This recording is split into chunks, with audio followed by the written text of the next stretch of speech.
They feel like they're part of it. Everybody gets them amped up as they go forward.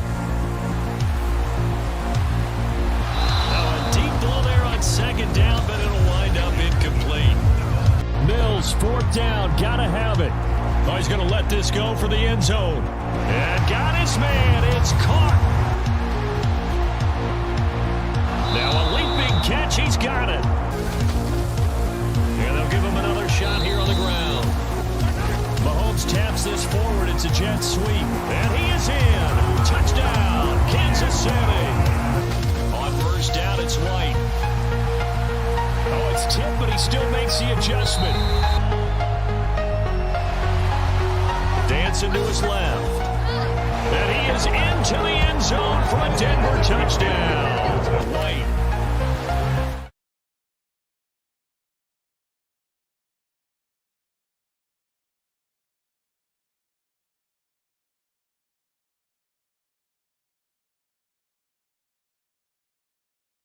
They feel like they're part of it. It really gets them amped up as they go forward. A deep ball there on second down, but it'll wind up incomplete. Mills, fourth down, gotta have it. Oh, he's going to let this go for the end zone. And got his man. It's caught. Now a leaping catch. He's got it. And they'll give him another shot here on the ground.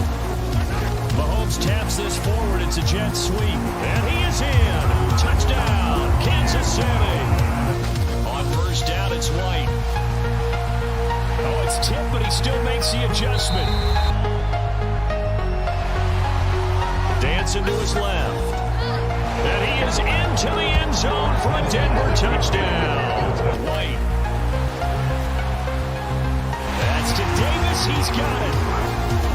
Out of the gun. Gone. The open man is Shark. It's complete. Eagle pressure. Too much this time. Down he goes. Flushed out right. And now a fumble. The ball's out. And the offense will get this one back. Boy, that could have been catastrophic at this late stage of the game. Now Purdy. That's Samuel. Caught left side. They'll run the jet sweep with Brown.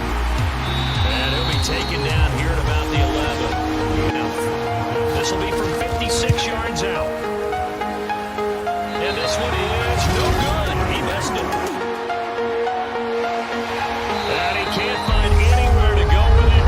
And he goes down.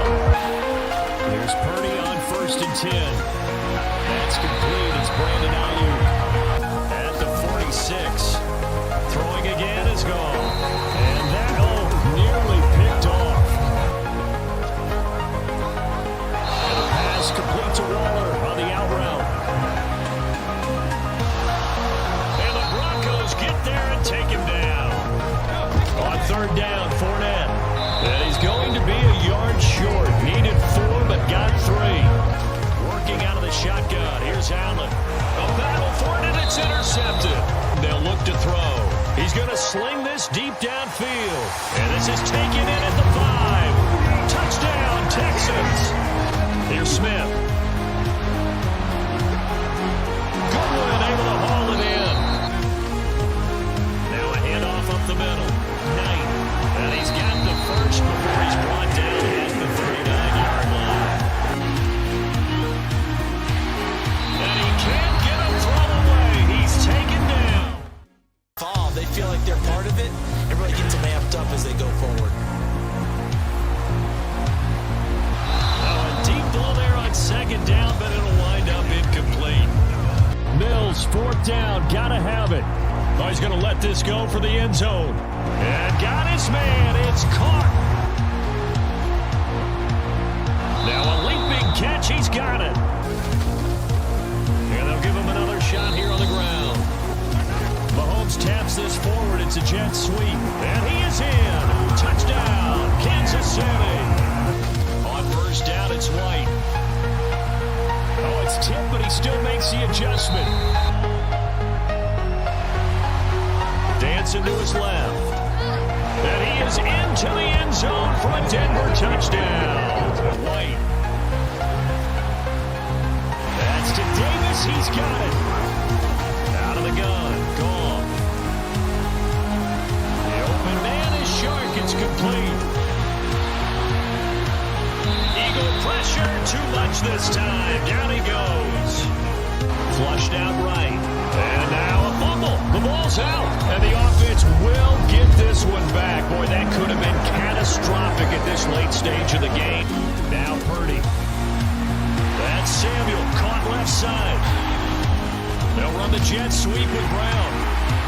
And he'll be taken down here at about the 11. This will be from 56 yards out. And this one is no good. He missed it.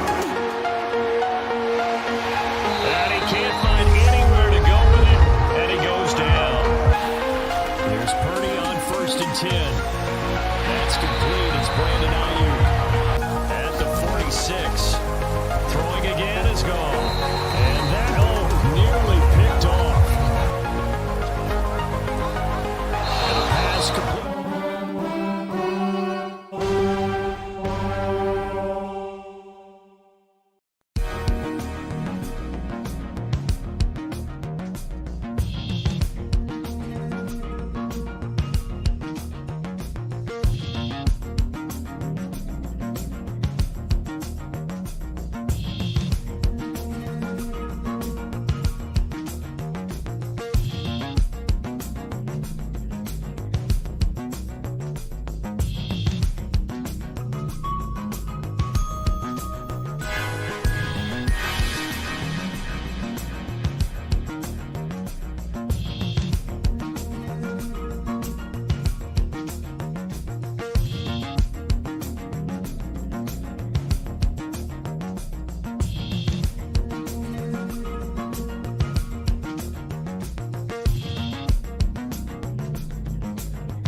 the National Football League.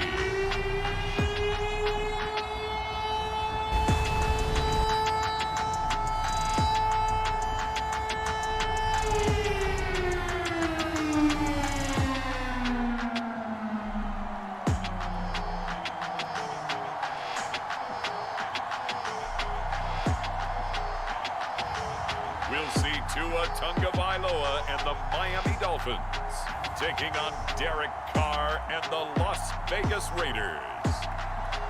We are about 15 or so miles northwest of world-famous Miami Beach as we are set for football at Hard Rock Stadium in Miami Gardens. Today, we're set for a good AFC matchup between the Las Vegas Raiders and the Miami Dolphins.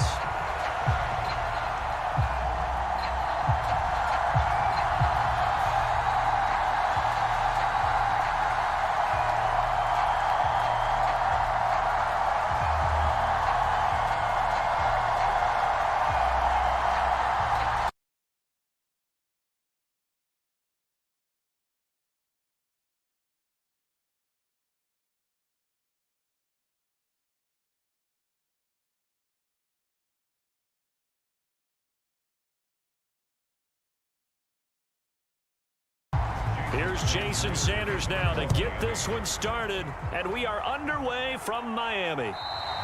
And this will be a touchback as that sails over the end line. The Raiders set to go to work behind their veteran quarterback, and that's Derek Carr. It's been fun to watch his development through the years, and right now what you see is a very confident quarterback who has a strong sense of self, totally understands the offense, and knows how to get the ball to his playmakers on the run.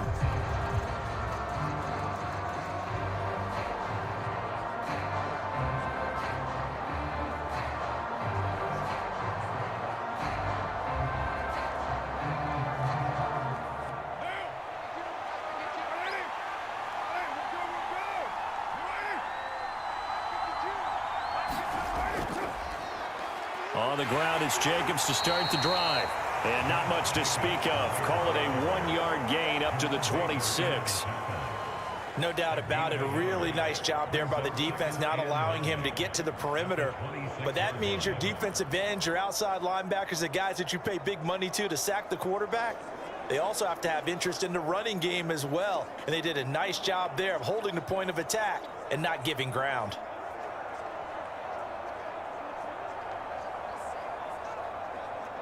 The last play got just a yard. Here's 2nd and 9 from the 26.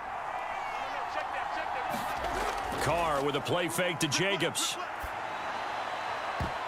And he knocks the ball away, and it falls incomplete. That could have been a huge play, but give the defender credit. Stayed calm, stayed collected, and kept himself in a position to make a play on the ball without a penalty.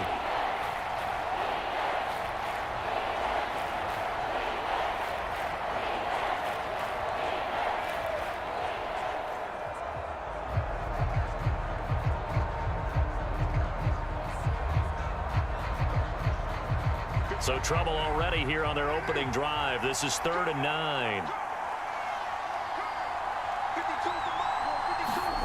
Here's Carr to throw. Looking deep for Adams. But all of that, nearly an opening drive INT, but it does fall incomplete. Not the way he wanted to start this ball game as it brings up 4th down. That sun's going to be a factor all game long. I'm not sure it made a difference on that one, but it's something to think about on all deep throws during this time of year. On 4th down, A.J. Cole comes on to punt. Back deep is Tyreek Hill.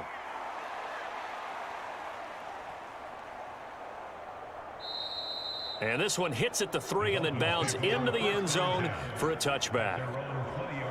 The Dolphins take the field with Tua Tagovailoa, their quarterback from Alabama, at the helm. Every time he leads his team out, there's no questioning he's put the work in to earn his place in the NFL. There's no shortage of stories we've heard throughout his career about the effort he puts in to be in this spot. And that motivates everybody on his team.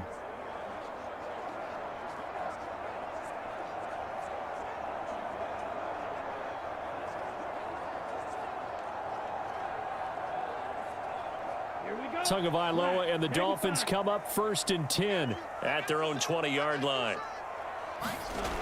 They'll come out throwing here to start the drive. Got a man complete to Cedric Wilson.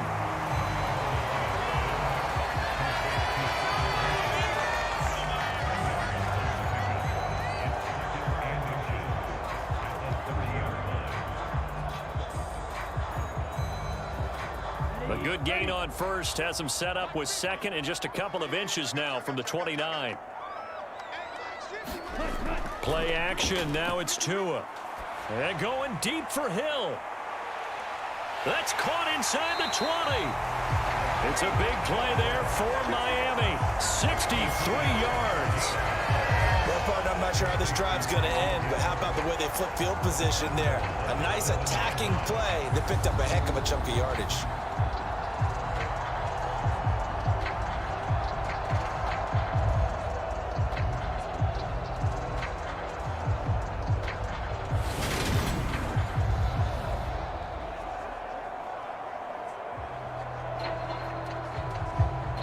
Here we go now on 1st and goal.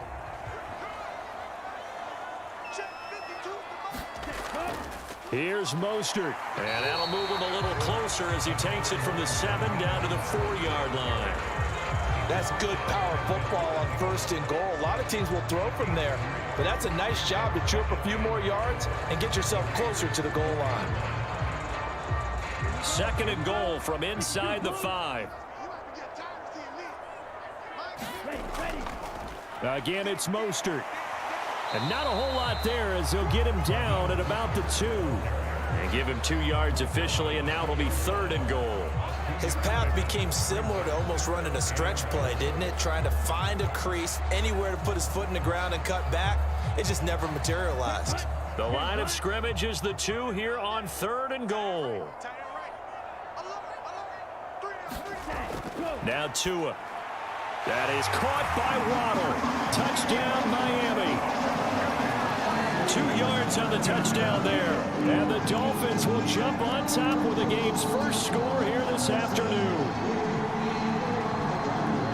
Well, you've got to like that start on both sides of the football. You force the 3 and out, and then you score on your first drive. Well, I know someone who doesn't like that start. Well, yeah, the other side. Yeah, they don't like that at all, right? This is not the way it's supposed to be.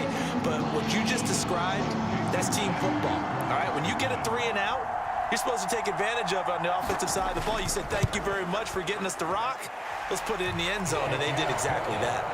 Extra point up and good by Sanders, and it's now a 7-0 game.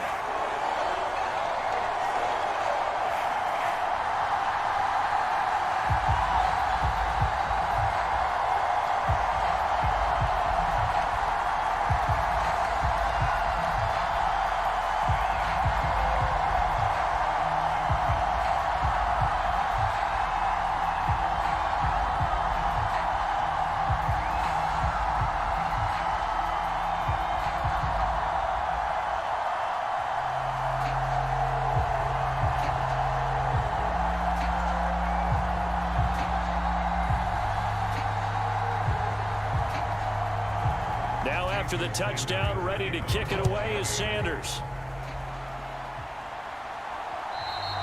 And that'll carry over the back line of the end zone for a touchback. Second drive of the game coming up for this Las Vegas offense. And the last drive, their first drive, 3 and out. What changes here, if anything? I think it's making sure the guys that you trust the most with the ball, the biggest playmakers you have, that they touch it on this possession to try and get things moving. So get it to the horses. Without a doubt. They're the ones that typically end up in the end zone.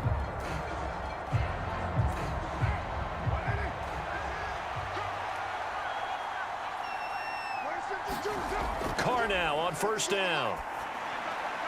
He'll find his tight end. That's Waller. And he's upended at the 33 following a good pickup of 8. And Brandon, as you know, sometimes it's a lot tougher to run with these tight ends nowadays in the NFL. They're just bigger wide receivers. He lined up on the left side of the formation, ran a drag route across the field, and tried to work his way open. He was able to make the catch, but the defenders were there, couldn't do a whole lot with it afterwards. Looking to throw again on second down. Carr, and they're going to get this up to midfield. That was a nicely run slant route, and what the receiver's trying to do is make the defender think he's going upfield for a deeper route, and then breaks it off, usually after about 3 to 4 steps, and cuts towards the middle of the field. And now what he's trying to do is use his body to keep the defender away from the football and give the quarterback a really nice target.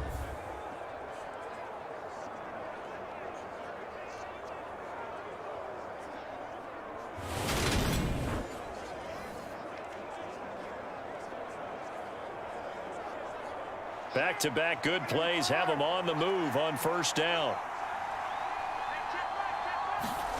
From midfield, here's Carr. He gets this to Davante Adams. And the tackle going to be made at the 38. I don't care who you put on him, he's going to be a handful in one-on-one throws. Yeah, right now, you're right. They're in man-to-man. Maybe needs some safety help. I would say that'd be a good idea. Double team him somehow. I'm going to have to make someone else beat me rather than let him shred my defense.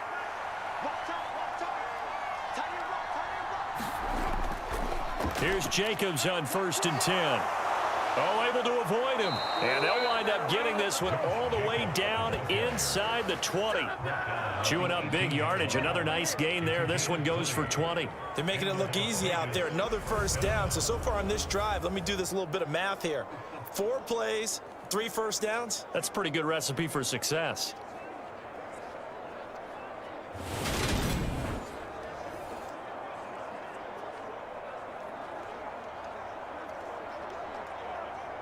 So from inside the 20, here's 1st and 10 at the 18.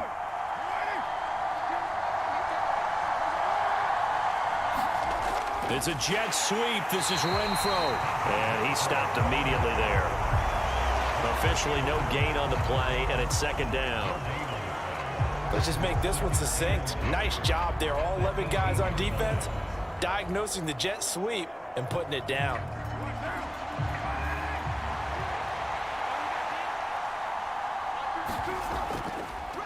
Now a first carry for Brandon Bolden. And he gets it down close to the 10-yard line. They get 7 out of that, so they're left with a 3rd and 3. Well, there's an example of patience being rewarded. Ran the ball on first down and got stuffed. Most people would scream, throw the ball here. In this situation, they stayed with their roots, stayed with running the football, and they got rewarded. Carr going to try and throw on 3rd down. Able to find Waller. That's complete. Touchdown. Darren Waller with a touchdown grab for Derek Carr. And the Raiders are within an extra point of tying up this ball game. As a general rule, quarterbacks don't want to lock in on a receiver before the ball is snapped. But in this case, based on the matchup he thought he was going to get, it was favorable for his tight end. He locked in on him early and found him for a touchdown.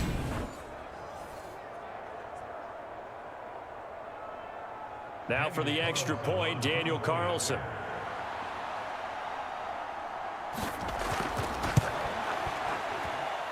It's up and good. So these teams match touchdowns here in the first quarter, and we're tied 7-7.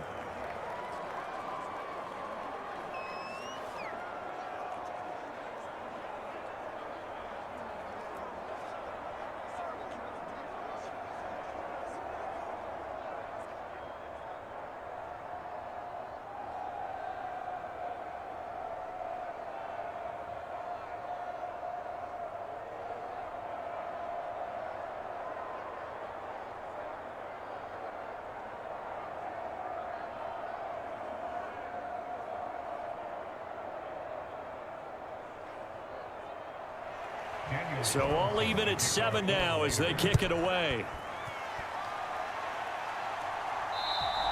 And they will not get a chance to return this one as it's through the end zone for a touchback. So Miami coming out for their second drive. A long drive last time out for this offense, Charles. If you remember, they started basically in the shadows of their own end zone, marched it down the field, and a lot of that was through the passing game. And partner, as a former defensive back, I'm having almost a physical reaction watching what's happening right now. But let's give credit where it's due, because they've done an excellent job moving the ball through the air. Secondary getting picked apart pass by pass. Obviously, they need to make some adjustments there on the back end. And because offensively, we know that they're not going to be shy about throwing that football. An excellent execution of the 360 spin helped him out there as he gets forward for a pickup of about 6. They'd love to just strike back with a touchdown right here, and if it's a long play, so be it. But the main goal, get a couple of first downs, run some plays, run some clock, allow their defense to get a chance to catch their breath, settle down, and relax a little bit after they just gave up a score.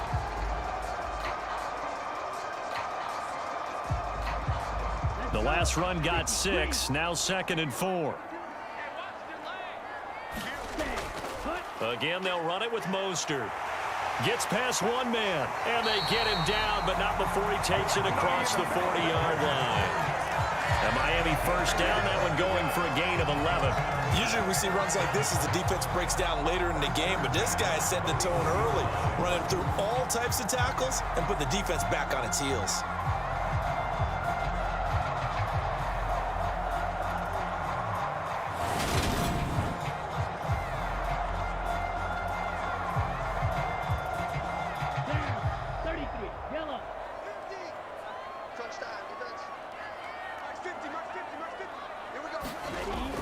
On 1st and 10, it's Mostert.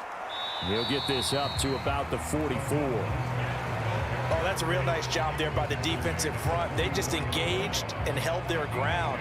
But how about the guy who made the play? We often talk about whether they take a good first step or not. Many times you just don't take any step. Just get your feet moving, get your body going, and then once he made the read, he was able to make the play. On 2nd down, Mostert, and he'll be stopped at the 46, gain of 3. Some of the most unselfish players on any football team, defensive tackles, because we ask them to just eat up blocks, allow other people to make tackles. But when he can make a play himself, as we just saw there, that's a big day. They'll need 5 on this play to move the sticks. Here's Tagovailoa to throw. And this almost intercepted. Not sure he saw the free safety that time. But lucky, incomplete. That'll bring up 4th down. Now that's a good bounce back after giving up a touchdown on the opening drive. Just 1 first down permitted and then out. Obviously no loss of confidence with that defense, and now they get to turn it back to their offense. Here's Morstead now as he sends this one away. And no return here. Where will they spot it? They say just outside the 20-yard line. The Vegas offense ready for their next possession. The football changing hands here, and as this offense takes the field, Charles, they'd be fine with more of the same on this upcoming drive. Last time out, they found the end zone for 6. And they're certainly hoping for more of the same, but the game plan, I doubt it'll just be a carbon copy of the last drive, because I think this offense is ready to break out some new wrinkles and try some new things that might be hidden in their playbook. They want to use that confidence to its advantage while also keeping the defense from anticipating what's up next. Carr and the Raiders come up 1st and 10 at their own 21. They'll try and start this drive in the air. And Waller taking it in over the middle. And he's going to get this one across the 30-yard line. The drive starting with a first down, 11 yards on that pickup. I like how they work the tight end on a nice little under route there. And if you're going to give him that much space, he's not going to catch the football. He's going to run away from you a little bit, and that's exactly what he just did there, picking up extra yardage. From the 32 now, here's 1st and 10.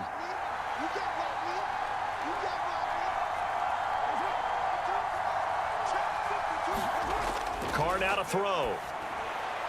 Catch is made by Hunter Renfrow. And he slips up past the 45 before being tackled. The pickup goes for 16 and a Raider first down. But one of the ways that quarterbacks keep all the receivers alive in a play, never lock in on any one guy. Make sure you keep your eyes moving, scan the field, and here he finds the open guy for a nice pickup.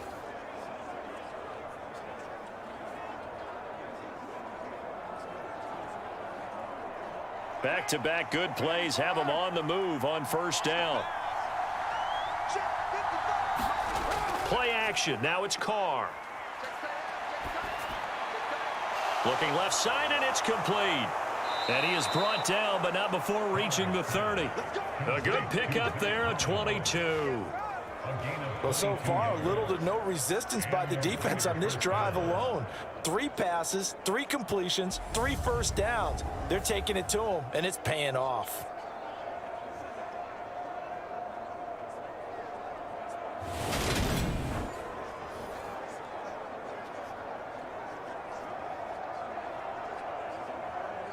So now 1st and 10 as they've crossed into Miami territory at the 30-yard line. Carr to throw again. Throw left side, taken in by Renfro. And he'll be taken down as that will take us to the end of the first quarter of play. 7-7, our score after 1.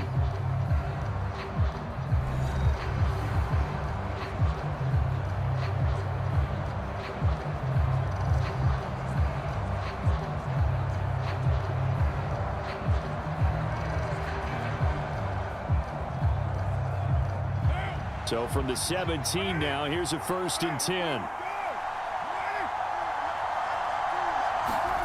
Into the red zone, it's Carr.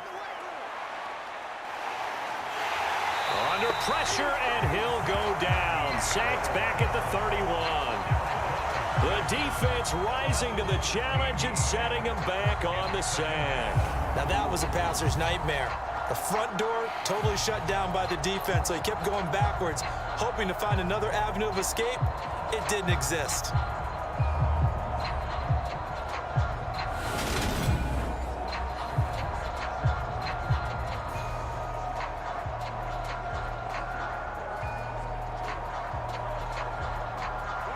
Now then, after the sack, it'll be interesting to see what they have planned for 2nd and 23. To throw his Carr. Caught on the right side by Adams. And they're going to get this down inside the 20. If you're going to blitz, likely going to leave you in man coverage with this guy, and that is less than ideal. It is, because just about any offense that has an elite receiver, if you blitz and have him in man coverage, you're going to him, even if he has an elite defender on him, because he usually knows where the ball is before the defender does. 7th play of this drive coming up, but a long way to go on 3rd down. To throw, it's Carr. He shakes him off. And a big loss here as he's taken down. Multiple defenders getting to him there for a huge loss. So this defense, they gave up some yards on this drive, but bottom line, they came up with a sack when it mattered. And we know that every down counts, but let's be honest about it. People focus on 3rd down as a real key down in any drive, any situation, and they took full advantage of 3rd down there and made a play.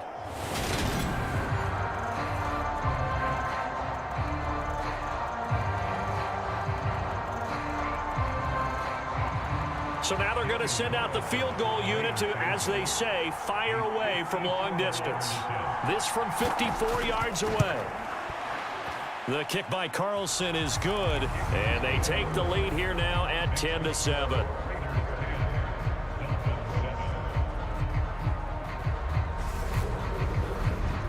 So they're able to end that drive with 3 points in this one-possession ball game. And ideally, you want to end every drive with points. Most quarterbacks would tell you, let's end it with a kick, right? A PAT, that's number 1. Field goal you'll take. Punts, you really don't want to do that. In this case, they'll take the field goal and get prepared for the rest of the game.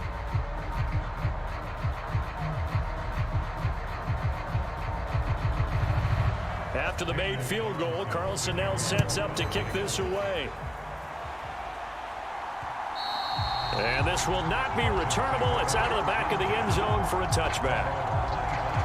Out comes the Miami offensive unit now. They get set to take over. Over on the sideline, hoping to hit that reset button between possessions. Last time out, they had to punt it away. This time, hoping to finish this thing off in the end zone.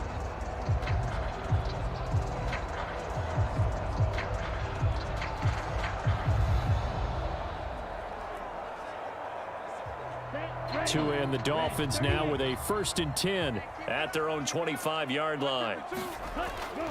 He'll look to Mostert to start things out. And down he goes, but he takes it up to the 40. 42 yards now on the ground on just 7 carries. We use the word relentless a lot with guys who are aggressive on the field. In this case, it really fits, doesn't it? How about his ability to break tackles and his feet never stop moving?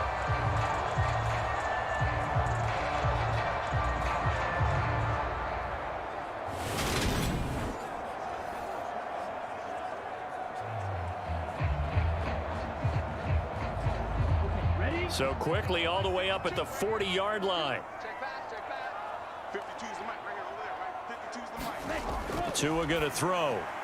That's caught by his big tight end, Mike Gesicki. And he'll be taken down, but not before they work this to the 45. And what a nice example there of a tight end doing exactly what he needs to do. How about how he worked his way to the outside, made sure he secured the catch, and then anything after that, we count that as a bonus. And indeed, he gets enough for the first down.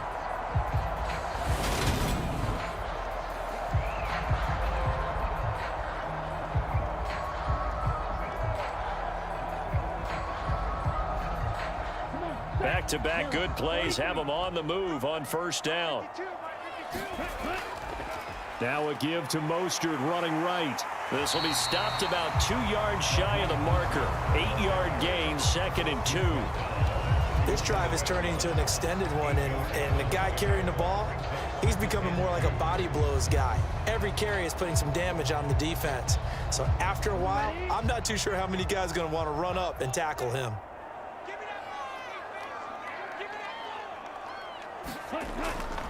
Second down, here's Mostert again. And they'll be inside the 35 now at the 34-yard line. They'll get 3 as the drive continues. It's a first down. Not too many more ideal situations at 2nd and 2 in order to try and pick up a first down. They ran it and picked it up. From the 34 now, here's 1st and 10. Here's Tua. Eluding the pressure right. Open net is Waddle, complete. And all the way inside the 15 before they drop him. And a nice gain of 21 yards. Sometimes it's designed, and sometimes you just have to know when to leave the pocket and move and make something happen. And on that play, he was able to get on the run and was still accurate throwing the football.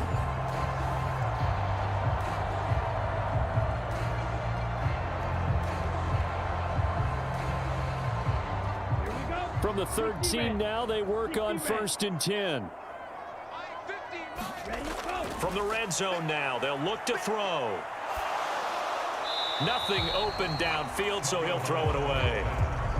And I can see the officials kind of looking at each other down there, silently wondering, does this meet the level of grounding? Fortunately, he did have a receiver in the area, but I have seen less obvious throwaways called as penalties. After the incomplete pass, here now is 2nd and 10. Go.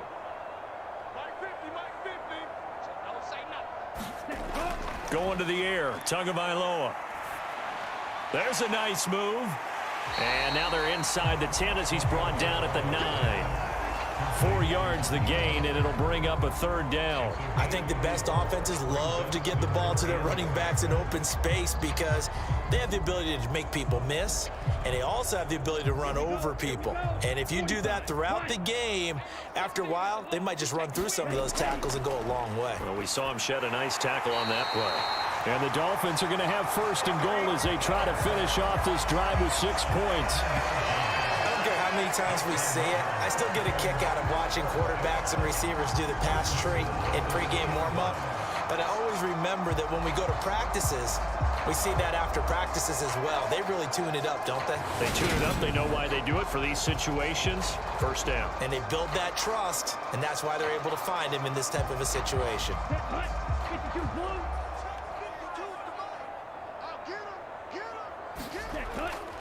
Mostert will take this in for the Dolphin touchdown.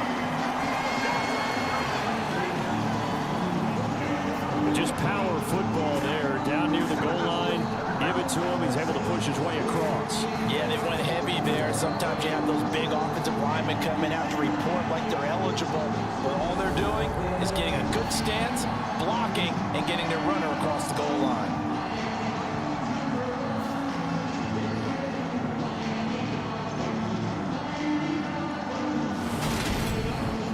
Sanders now to add the extra point.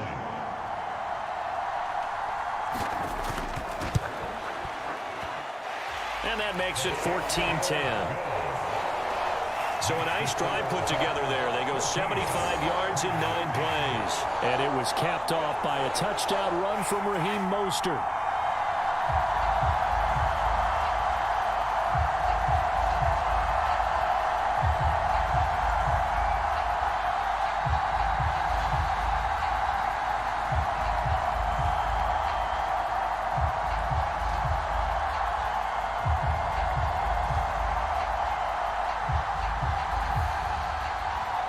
Now after the touchdown, ready to kick it away is Sanders.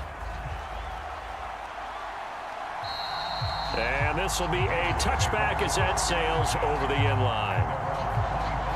Here's Las Vegas ready to take the field. The last time out, you remember their drive stalled, but thanks to their kicker, booted a long field goal to at least get them 3. Now here they'll try to do better and find the end zone. And in our experience, how much fun is it for coaches to know that they've got a kicker who can nail it from long distance? Now, the hard part is, as an offensive play caller, you don't want that in your head too much where you're relying on it, and he goes out and gets the job done for them. But I'm quite sure he would be content to just kick extra points from here on out. Yeah, absolutely no question. I think his teammates would be okay with him just kicking the extra points as well.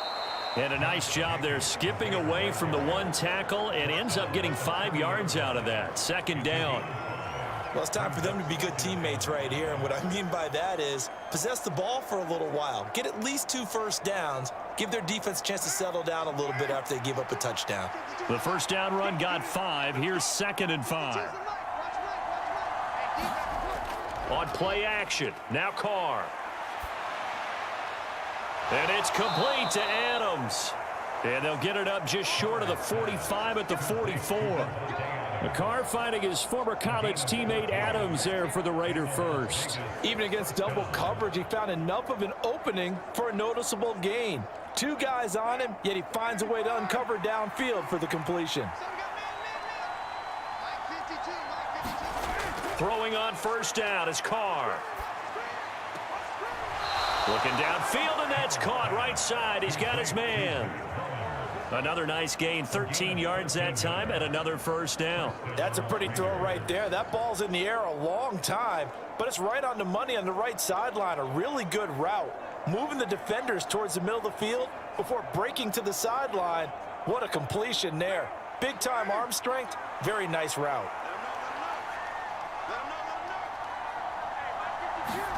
Carr now on first down. Slant to Adams. And he'll be brought down at the 27. You can see the time and effort and thought that they've put into their passing game because it was evident right there. It looks like a simple pitch and catch, but you and I both know that they have planned for this and worked hard to make it happen.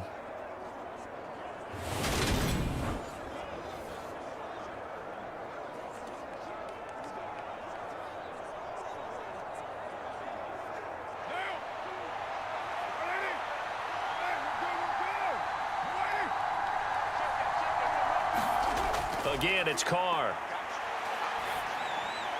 The open man here, Renfro. And they'll get him down inside the red zone at the 14. It's also a gain of 14. First down. And this has been a nice answer to the touchdown drive against them a few minutes ago because they've come out and reestablished the tempo.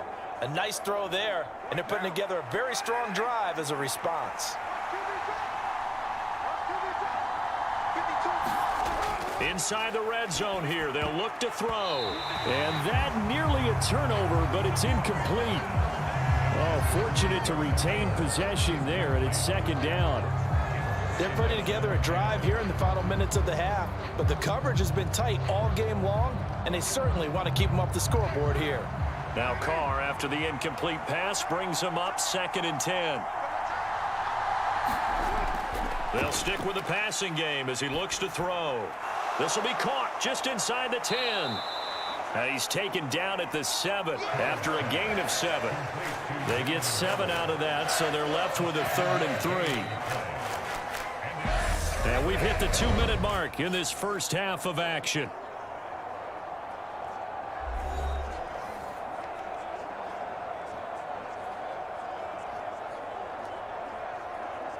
The 8th play of the drive coming up.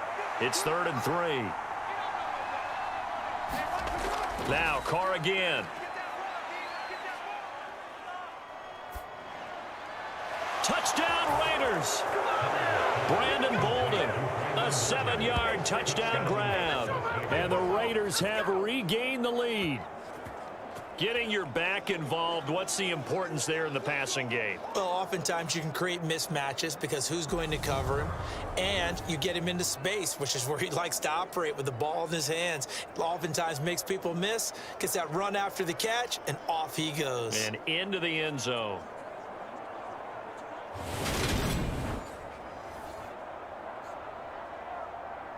Carlson on for the PAT.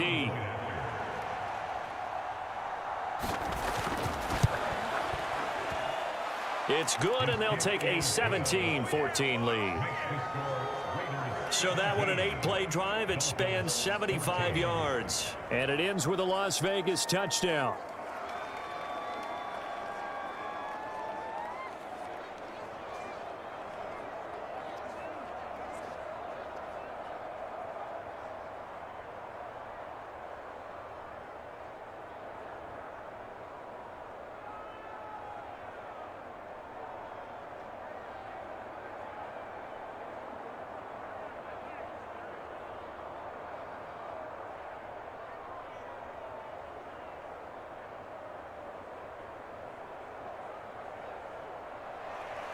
Following the touchdown, ready to kick it away is Carlson. And that'll carry over the back line of the end zone for a touchback. Speedster Raheem Mostert and the rest of this offense out to start the drive. They're behind in the first half here, CD, but it's not through any fault of their running back. He's had a strong start to this one. And you're right about that, partner, because watching him play, you would think that his team is in the lead. He has been a lot of fun in this contest. Now let's see if they can actually make something happen, put more points on the board behind his efforts. Yeah, I'm curious to see, Charles, if they can play complementary football and get that passing game going as well. Setting to throw on first down is Tua. It's Hill, complete. And he's going to get a good gain of 9 here up to the 34. When you see zone defense and you know you've got a drag route on as your primary call, you got to be really careful as a passer about how far you let your guy go because he might wander into some tough coverage. Tua going to try and go quickly here.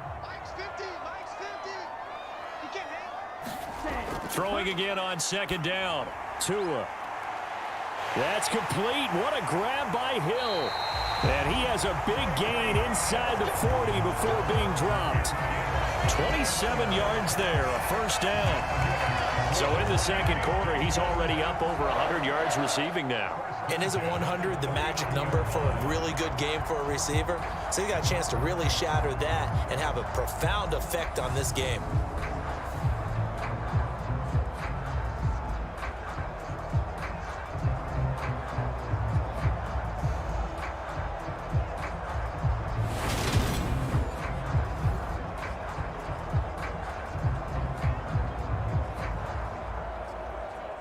Creeping up on a minute to play in this first half.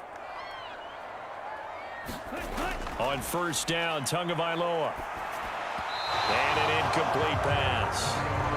That'll stop the clock here with just under a minute to play in half number 1. Well, the incompletion, yes, but maybe here not the worst thing in the world? No, not on 1st and 10. Actually gives them a chance to regroup, relax just a little bit. They huddle up, talk it over. Then they get a chance to continue their drive. Tua to throw again. That's going to be caught by Waddle. Now the Dolphins going to burn the first of their timeouts as they get the stoppage with a little over 50 seconds to go in the first half.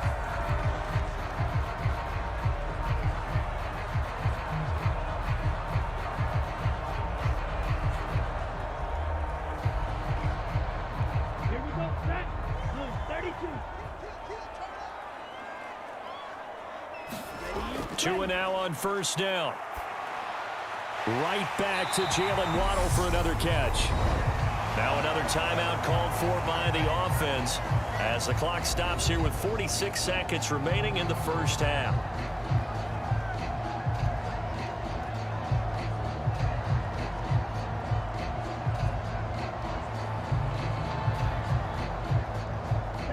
So here's a 1st and 10 now down inside the 20. From the red zone now, they'll look to throw. That's complete to his tight end, Mike Gesicki. And he's going to be brought down at about the 16. And let's face it, you can put any Halloween costume on him. You're not going to be able to disguise him because for a tight end of his size, difficult to sneak him anywhere, but that's what they tried to do. Lined up on his right, tried to work his way back to his left, but just a minimal gain as the defense was able to react quickly. Again, they will throw it with Tagovailoa. And stopped a few yards shy of the goal line at the 3. Now the Dolphins will use the last of their timeouts. And with halftime on the horizon, they'll be out of timeouts from here forward.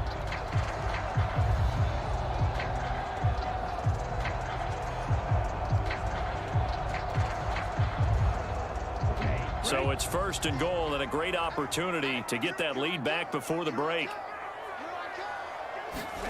Looking to pass. Tua. And that is caught. Touchdown, Miami. Tyreek Hill on the touchdown pass from Tua. And the Dolphins have taken the lead here in the final stages of this first half. So that really an almost perfect drive as they chew up some clock and wind up scoring late in this first half. And remember, they've got a chance to double dip here because they're going to get the ball first to start the 3rd quarter. So the potential could go up 2 scores before the other guys get a chance to do anything. Sanders on for the extra point. It's up and good to make it 21-17. So that one an 8-play drive. It spans 75 yards. And it ends with a touchdown pass to Tyreek Hill.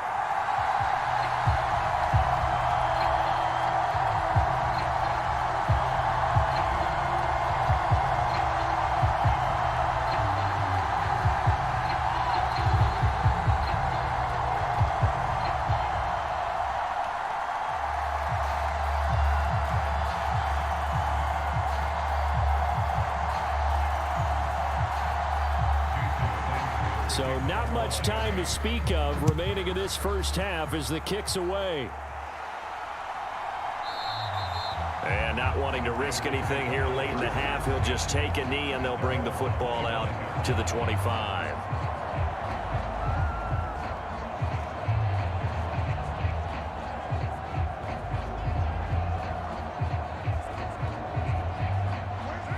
The Raider offense set to get this drive started. And with time quickly fading here in the 2nd quarter, not sure how aggressively, offensively they want to play this. I think we'll find out just how much they trust their guys in this situation if they decide to take a shot.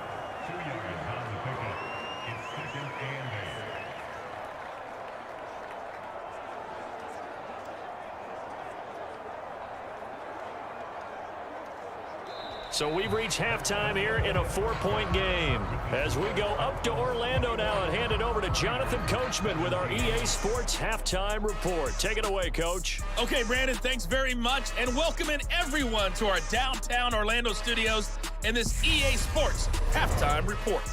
Back and forth, we win in that first half. This has certainly been an entertaining one to watch thus far. So let's get right back out to it as we'll rejoin our commentators, Brandon Godden and Charles Davis.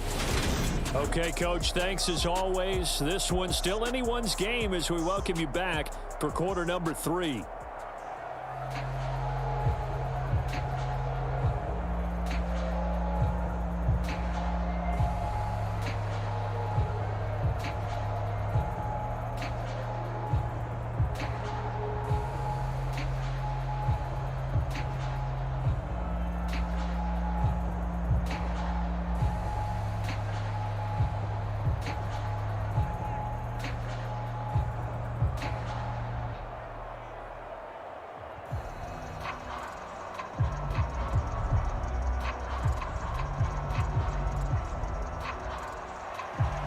The Dolphins in front, and they'll be in possession of the football first as the second half gets started.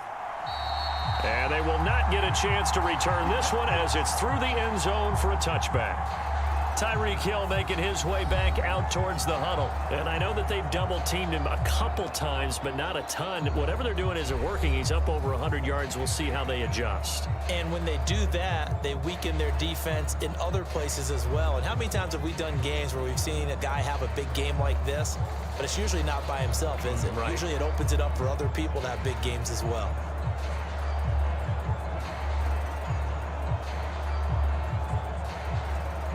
We couldn't ask for much more to this point in the second half. A gorgeous day, one-score game. 1st and 10 here. Throwing now is Tagovailoa. Caught by Wilson. And he's taken down, but able to slip across the 35. Just his second catch of the game so far. This one moves the chains. Well, that certainly has to feel good. It's not all the time that the play caller should get all the credit. Sometimes I think in the huddle, the quarterback just says, hey, who's going to make a play for me? I just need something right here. And the end result there, nice first down. Drive keeps moving. Line of scrimmage, the 37 on 1st and 10. A run with Mostert up the middle. And he's dropped right at the 40. Gain of 3. Give credit to the defense for stringing that play out, and they gave up no cutback angle. You know he was trying to dart through. No place for him to go. A nice job there, only giving up a 3-yard gain.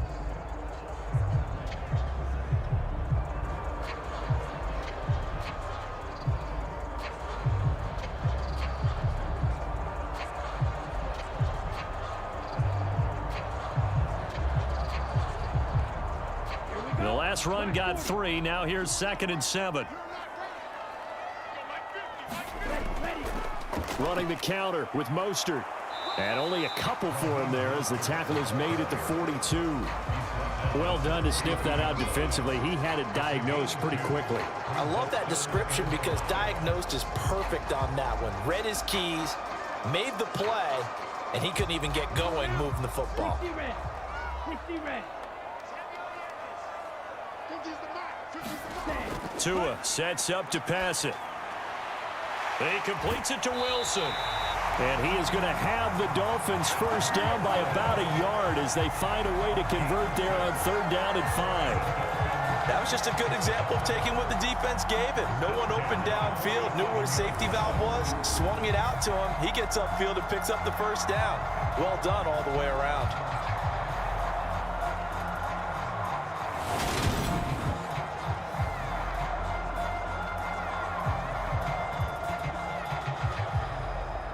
Couple of first downs on the drive already as they'll go from the 47 now on 1st down. Ready, set, go. Up the middle they go with Mostert. And he can only manage to get a couple. 2nd and 8 coming up. Well, any lane that might have been open there was closed pretty quickly, and that was because the defensive front, they won that battle at the point of attack at the line of scrimmage. They used great leverage, held their spot, and stacked him up.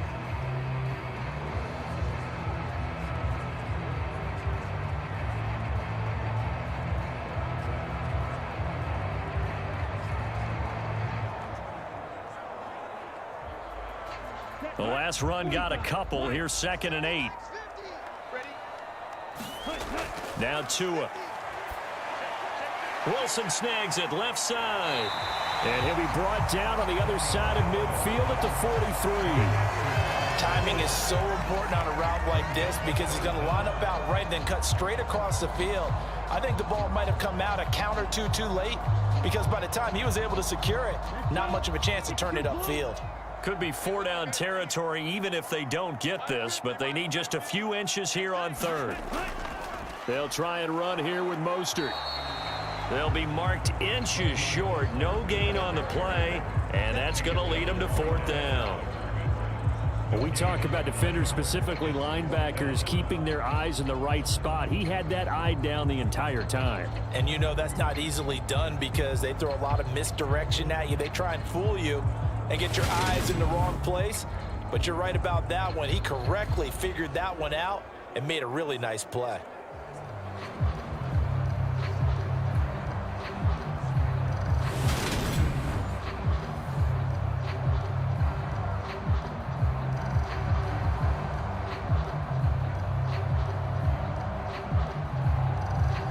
Here's Thomas Morstead now as he'll kick it away for the second time.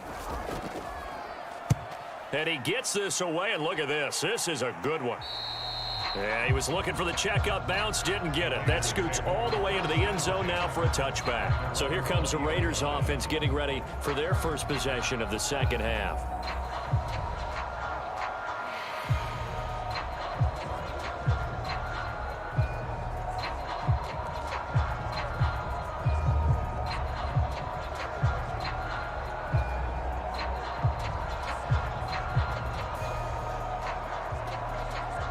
Carr and the Raiders come up 1st and 10 at the 20.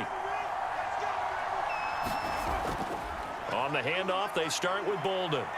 And he'll go down at the 26 following a gain of 6.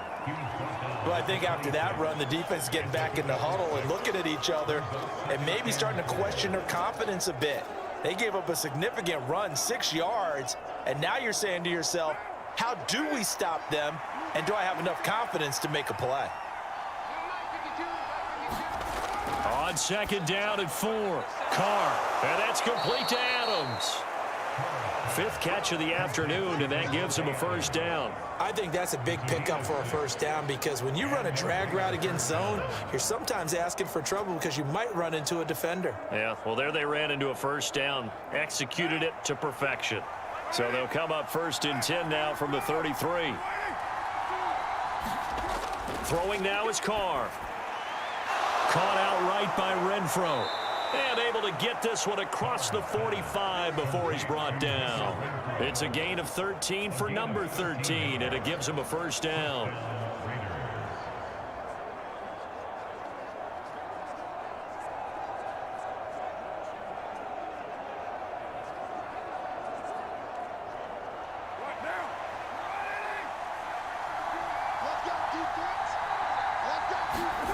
Now Carr.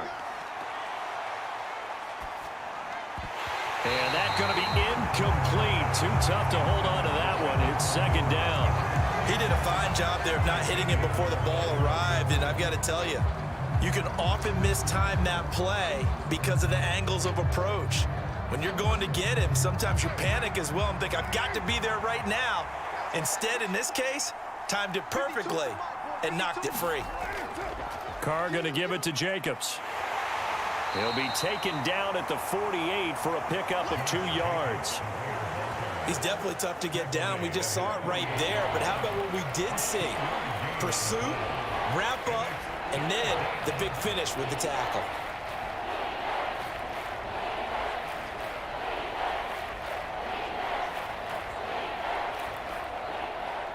The Dolphins bring on an extra defensive back on 3rd down. Here's Carr. And that will be incomplete. How about this defense that came up with a couple big plays in this sequence, and none better than the one right there, forcing the incompletion and bringing up 4th down.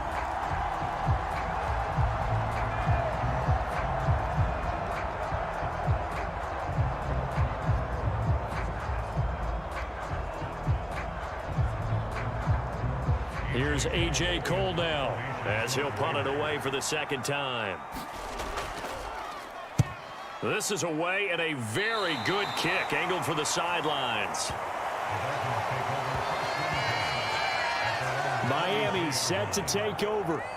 And our game's hit a little bit of a lull here, a little bit of a snag. Punts on back-to-back drives. And old school coaches don't necessarily mind that. Didn't turn it over, right? Didn't create a big play for the other team. Right now what you're looking for is, can you gain an advantage in field position?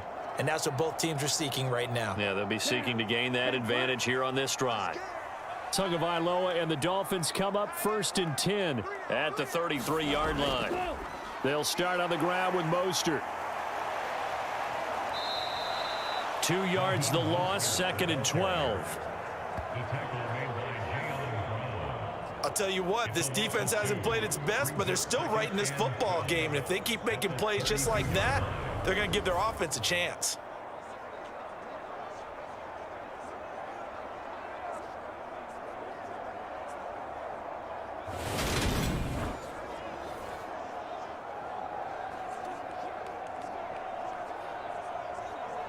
First play of the drive goes the wrong way. Here's 2nd and 12. Here's Tagovailoa to throw. Quick hitter here. It's complete. And they'll get it up just short of the 45 at the 44. Tua to his Alabama teammate Waddle. First down, Miami. As long as you go through your proper reads and progressions, the drag route can be one of those old reliable plays because usually it's good for a good chunk of yardage, as we just saw there. And those guys like it, right? They can get the ball with a full head of steam. Especially against man coverage, because man coverage, they're typically running away from someone and not worried about traffic coming out on the other end.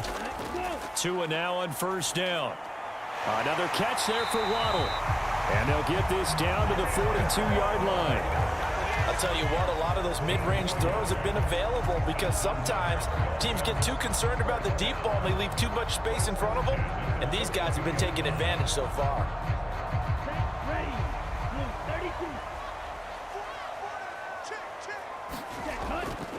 32. On the handoff, this is Mostert. And he sneaks his way forward only for a couple here. 2nd down.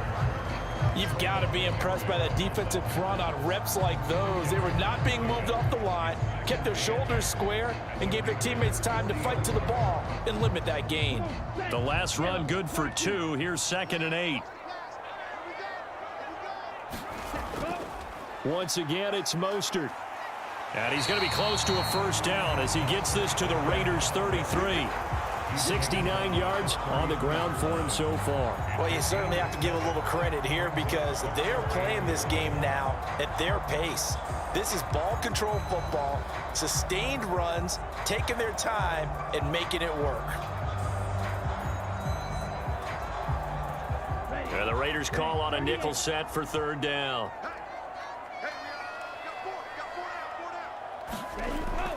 They run out of the shotgun with Mostert.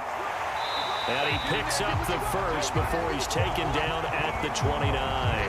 But just 4 yards on the pickup, but that's good enough to extend the drive. I think we're seeing the effect that runs like that are starting to have on this game. They're a little bit slower, that front seven reacting to the football, almost like body blows in boxing, slowing them down, and they're really starting to take over in this game.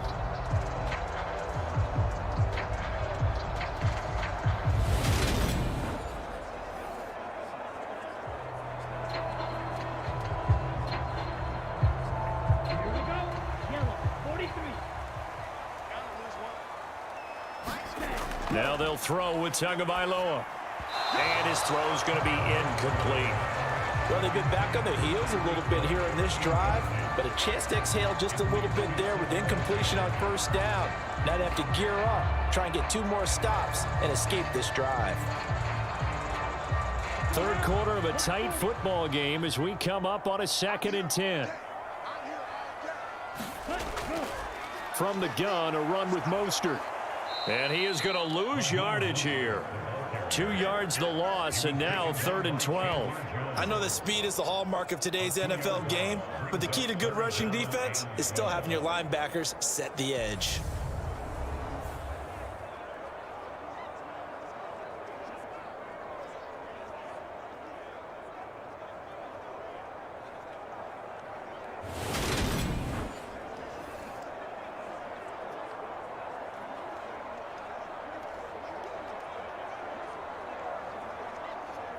Ninth play of the drive coming up, and certainly not an easy one on 3rd and long. From the gun, it's Tua. And he's going to have another first down as the tackle comes at the Raiders' 12-yard line. A 3rd down gain of 19. Whenever we talk about moving the sticks and controlling the football, there's a great example right there. Those are the 3rd downs you need to convert to win football games. We're in the 3rd quarter of this one, and this is a tight one. In order to maintain pace, keep the ball away from the other team, and put points on the board, those are the plays they need to continue to convert. From down at the 12, it's 1st and 10. Where's 52? Watch 52. They'll look to throw. Throw left side complete. That's Hill. So give him 2 yards there on the completion, and that will bring up 2nd down. 3 quarters in the books. You're watching the NFL on EA Sports.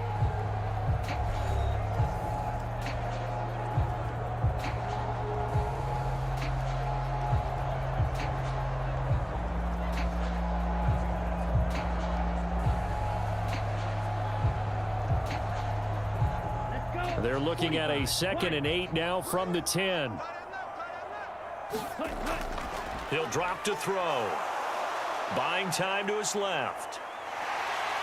And he will take it in for a Dolphins touchdown.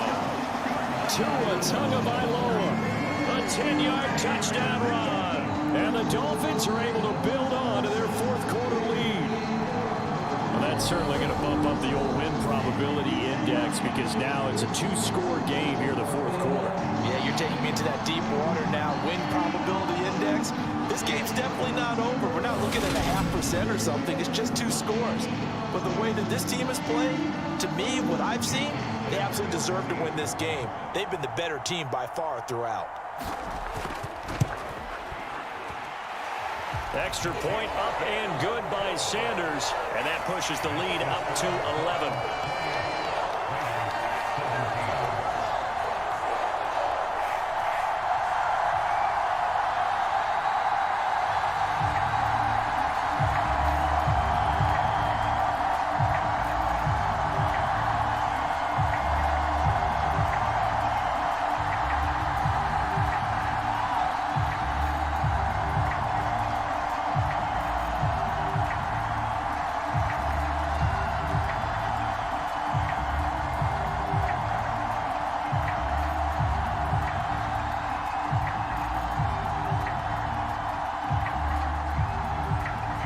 After the touchdown, ready to kick it away is Sanders.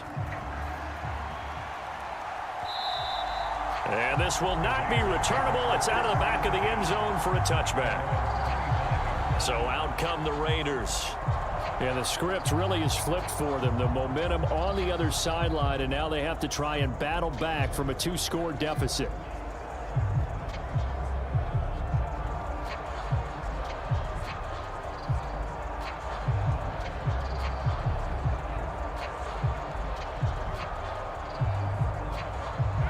Carr and the Raiders come up 1st and 10 at their 25-yard line. They'll try and start this drive in the air. That's complete to his tight end, Waller. And he's going to be dropped following a pickup of 7 past the 30 to the 32. This possession means so much for them. They've got to focus on this drive and find a way to make this a one-possession game. Yes. Got to get a score. Yeah, so good with a field goal. Don't necessarily need a touchdown. They'll operate from the 32-yard line here, 2nd and 3. Jacobs going to try the middle. And this won't be enough to pick up the first. A gain of 2, 3rd and 1. This is what happens sometimes when you abandon the running game. It's hard to get back to it because once guys get out of that mentality of firing out and hitting people, hard to get them started again occasionally.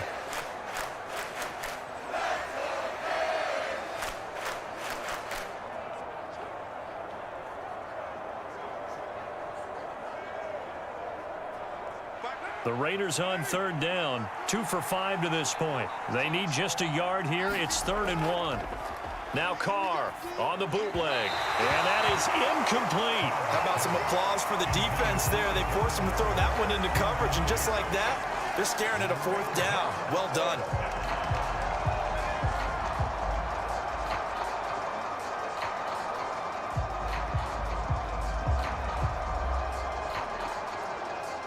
Here's A.J. Cole now as he's on to punt for Las Vegas. He steps into this one, and this is a rocket. Now this is going to carry well into the end zone for a touchback. Miami's offense set and ready to go. Now, there are 2 scores on the plus side. Still time here in this 4th quarter, but maybe you start thinking about playing keep away? Yeah, I think here's the situation. You're not thinking touchdowns anymore. You're just thinking first downs. To keep up with your theme there, playing keep away, first downs, they can't touch the ball. Tua and the Dolphins now with a 1st and 10 at their own 20-yard line. On the ground, it's Mostert to start the drive. And he is brought down at the 22 after a gain of 2, and it brings up 2nd down. Brandon, I've got to think this offensive line has got some smiles on its faces. And I know it sounds crazy, but they practiced for this back in training camp. They knew they'd be in situations where it'd be extra defenders in the box coming after them, trying to keep them from locking down a game. Right now, they want to show the world they're up to the challenge. The pressure gets there, and Tua's going to be taken down. Bilal Nichols in there to take him down. He seemed to have a reasonable amount of time in the pocket, but he couldn't get rid of the football, and the end result, Charles, him on the ground. Yeah, he's got to keep an internal clock to go along with his offensive line. When you're talking about 3, 4, 5 seconds, that's a reasonable amount of time to expect to deliver the ball downfield. So great to try and complete a pass, but it's equally important to know when to throw the football away, too.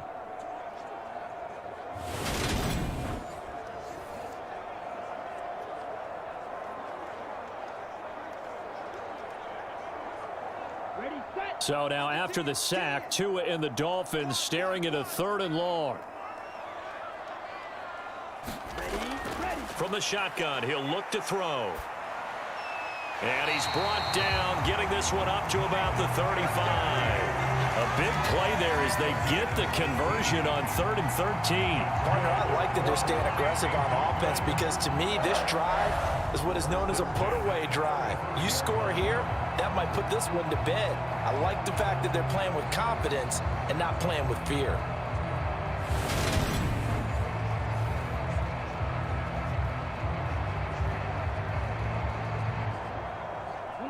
Ball up to the 35 now as they come up on 1st and 10. They hand it off to Mostert. And he's going to take this ahead for right around 3 yards, but no more than that. 2nd down. That's it. That's what you want. Straight ahead positive gain. Just keep that clock ticking.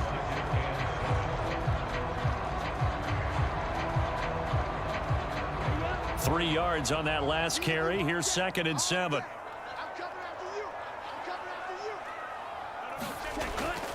They'll stay on the ground with Mostert. And he'll go down right around the 47 this time.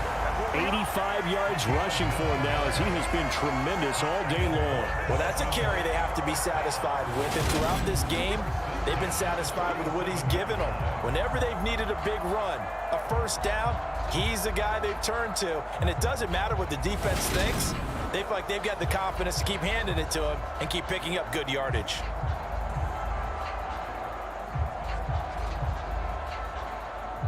A couple of 1st downs on the drive already as they'll go from the 47 now on 1st down. This is Mostert. And he is met at the line of scrimmage, and he goes down right there. Call it no gain on the play, and it'll be 2nd down.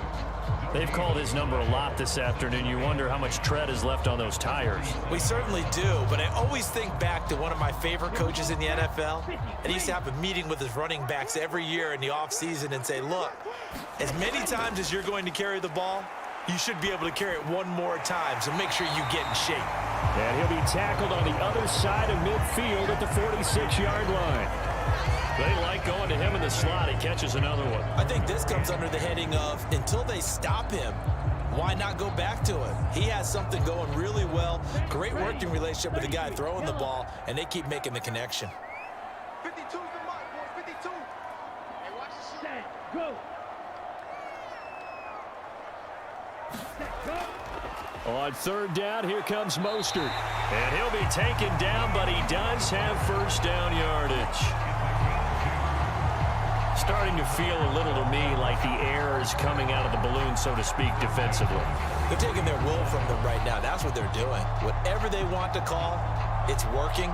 They're handling things up front, and it's not just the offensive line. It's everyone. You're seeing the guys on the perimeter blocking downfield and making sure that they're secure. So, yeah, you're exactly right. The air's out of the balloon, and right now they're almost lifeless. 32.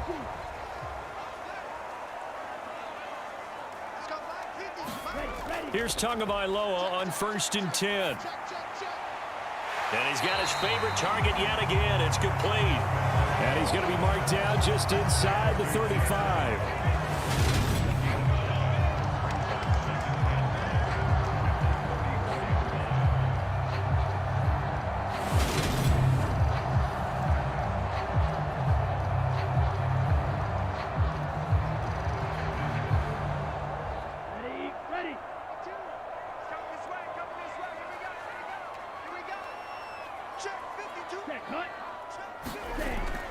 On second down, Mostert. And he'll only get a yard to bring up 3rd and 1. Pretty good job defensively. Thought he was going to get it, but they knew where that marker was, and they stopped him just short of it. What it does is emphasize that strategic football and situational football is not just played on the offensive side, is it?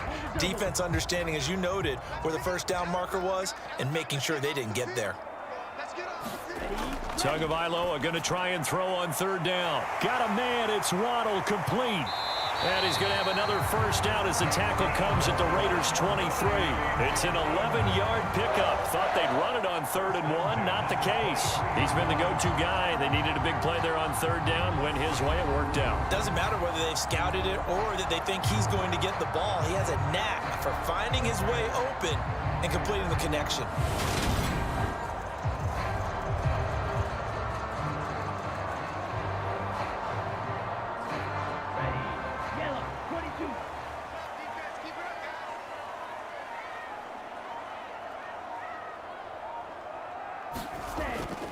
On 1st and 10, it's Mostert. 94 yards rushing for him now in the ball game. I have to chuckle to myself a little bit, Brandon, because right now I could be in that huddle with that offensive line. I know exactly what they're saying. If you call a pass play here, we're going to call timeout. Run the football. We've got control of this thing. Get in behind us and let's go. Their time to shine. 6 yards on that last play. Here's 2nd and 4.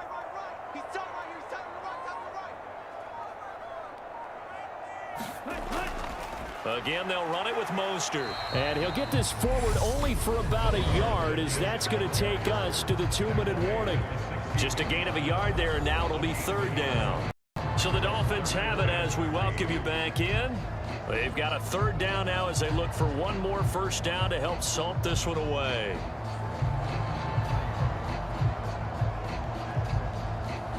Coming up here looking for 3 yards to pick up the first. They'll run right side with Mostert. And he picks up the first as he's able to take it down to the 7-yard line. So fresh out of the 2-minute warning, and here's another timeout taken with 1:55 remaining.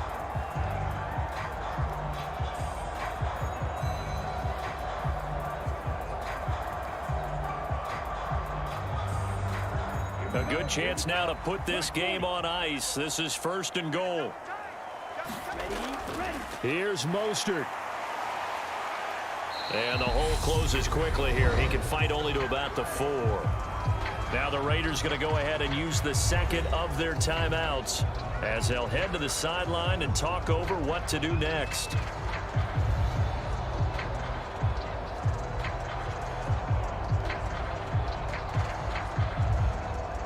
Second and goal from inside the 5.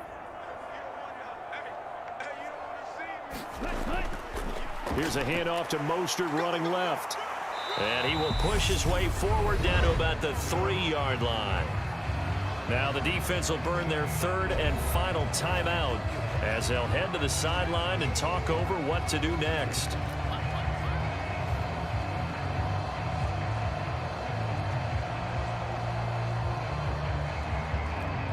A lot of tired bodies on that field, but this is a big play, 3rd and goal. They'll run with Mostert. And he'll keep working toward that end zone as he's down to about the 2-yard line. Only a yard that time, so now a decision to be made here on 4th and goal. This is a long drive offensively. Wouldn't you hate to end this with just 3 points? Doesn't it feel like during a ball game you have certain narratives going on and there's certain drives that seem to take on just a bit more importance than others? This feels like one of those, doesn't it? To me, 3 points here, a major letdown. This is the time to go and put 6 on the board. 45, right.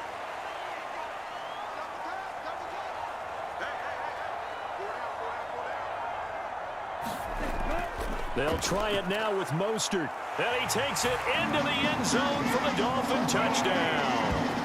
Raheem Mostert with his 2nd touchdown of the afternoon. And the Dolphins have pretty well put it away here in the 4th quarter. So 4th and goal. Their head coach gave that offensive line one more chance to punch it in, and this time they were successful. They certainly paid off the coach's confidence, didn't they? And how about the fact that they stayed with the ground game? Because a lot of times in that situation, partner, we see teams try and roll the quarterback out, give him a little run-pass option, and treat it like a two-point conversion play. In this case, they went with a little bit more power and got it done. Extra point up and good by Sanders. And the lead is up to 18 now. So that about as lengthy a drive as you're ever going to see. And it was capped off by a touchdown run from Raheem Mostert.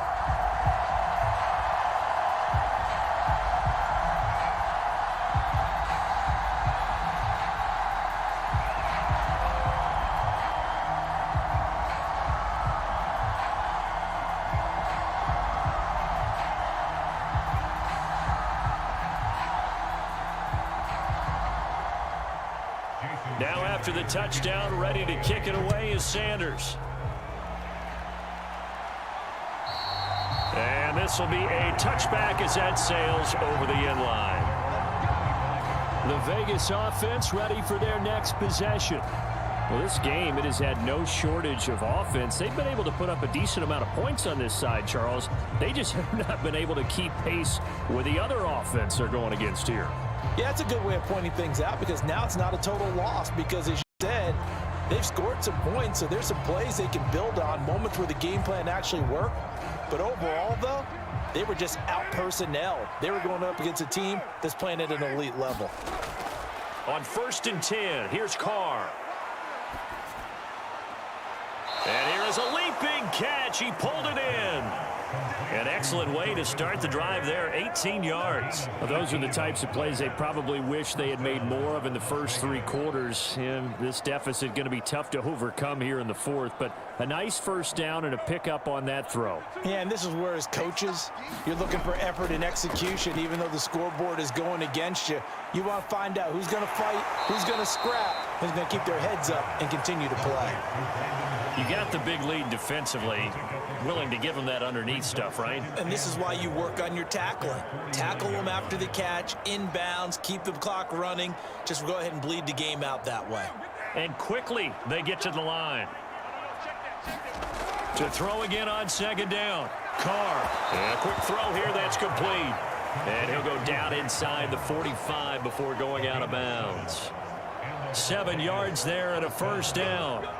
Clock management definitely critical here if they want to get back in this game. Absolutely agreed. They have to up the tempo in this case, down a couple of scores. Want to make sure they have a chance to win this ball game. On 1st down, Carr. And the Dolphins rush gets home. Down he goes. So a victory here for the Miami Dolphins. And it was their defense that really made the statement after the break. They pitched the second half shutout. Yeah, think about the team that just got vanquished. They did score in the 2nd quarter. Do you think they thought at all that that would be their last points of the game? No, but what a second half. The adjustment, whatever they did in the locker room, it certainly worked. It certainly did, and you're exactly right. Whether it was an adjustment, whether it was just more focus on what they planned to do going in, whether they just played better, whatever it was, it all came together in the 2nd half, and no points were allowed. That's a great way to close them out.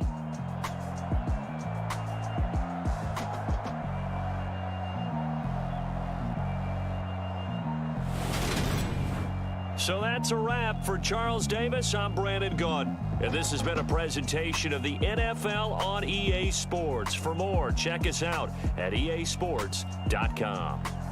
The Dolphins are winners here as we say so long from South Florida.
Push play.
They feel like they're part of it.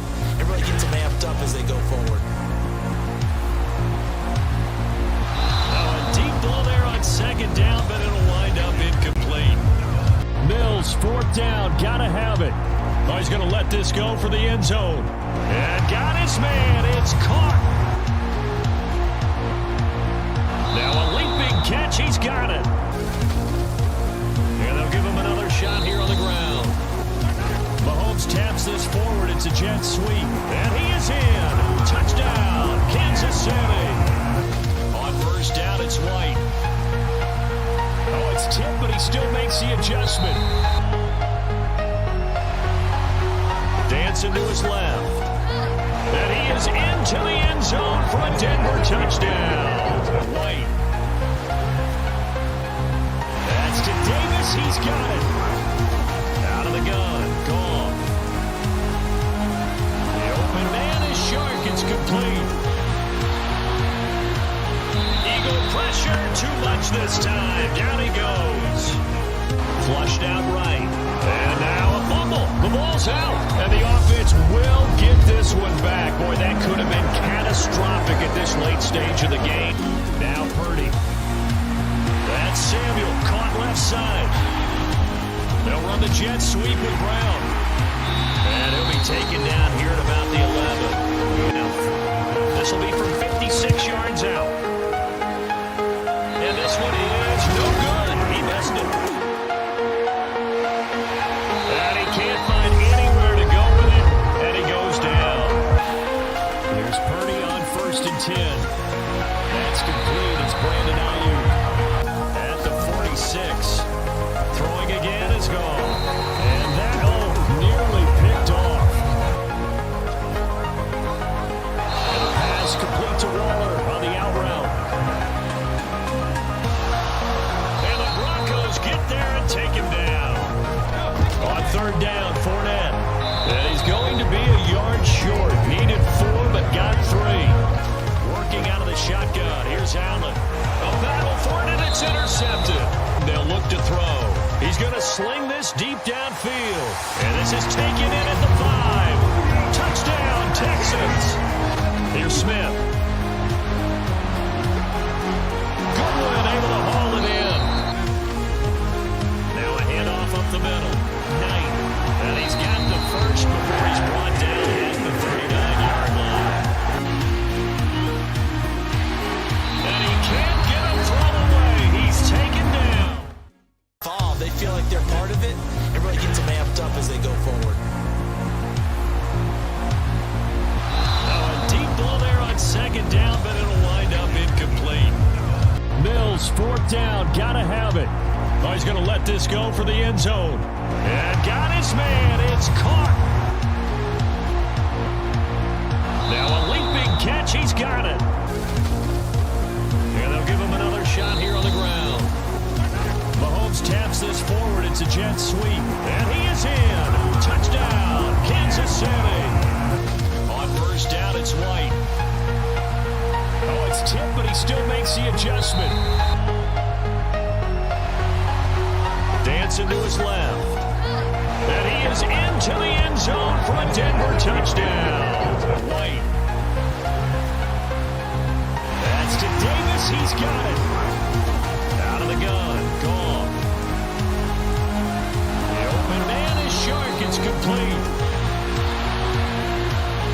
Eagle pressure. Too much this time. Down he goes. Flushed out right. And now a fumble. The ball's out. And the offense will get this one back. Boy, that could have been catastrophic at this late stage of the game. Now Purdy. That's Samuel. Caught left side. They'll run the jet sweep with Brown. And he'll be taken down here at about the 11. This will be from 56 yards out. And this one is no good. He missed it. And he can't find anywhere to go with it. And he goes down. Here's Purdy on 1st and 10. That's complete. It's Brandon Ayuk at the 46. Throwing again is gone. And that, nearly picked off.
tonight. From SoFi Stadium in Inglewood, California, it's a special prime time edition of the NFL on EA Sports.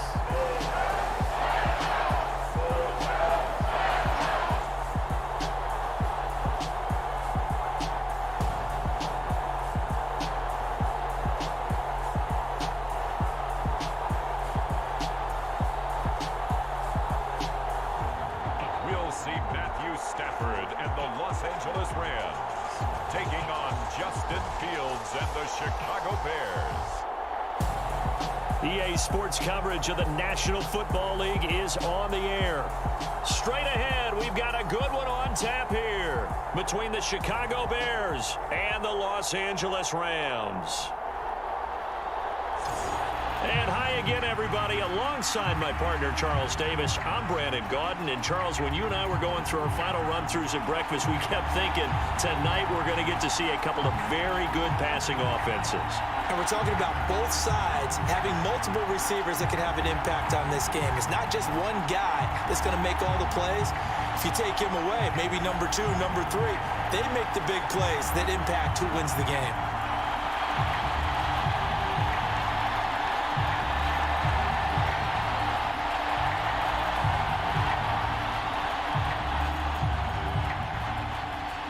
And we are underway from SoFi Stadium. And that'll carry over the back line of the end zone for a touchback. So here are the Bears now for their opening drive. They'll be led out by a first-round pick back in 2021 from Ohio State. It's Justin Fields. Coming out of Ohio State, one of the top prospects in the NFL draft, and it was so big that they moved up in the draft to get him, to make sure that they had him. And boys, he got the full package. Loves the game, big-time arm, 4.4 speed, so good that another quarterback prospect said to him, "What's it feel like to run 4.4? Everybody wants to be that fast."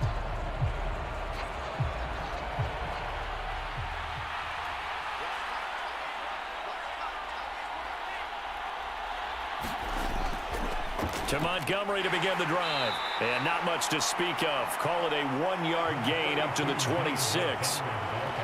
That felt like a trap because it looked to me like the opposing front was on that play from the get-go. They had everyone crashing the ball carrier before he even made the line, and they hold him to just a yard. Here's 2nd and 9, just a yard on that last run. Out of the gun, Fields. This is Chase Claypool on the receiving end. And he'll be tackled right on the chalk of the 45. 19 yards to pick up there. Move the chains. And that's a more than acceptable read right there because it's zone coverage, so timing is everything. This time he waits for his man to come open, puts it right on him, and they pick up a first down.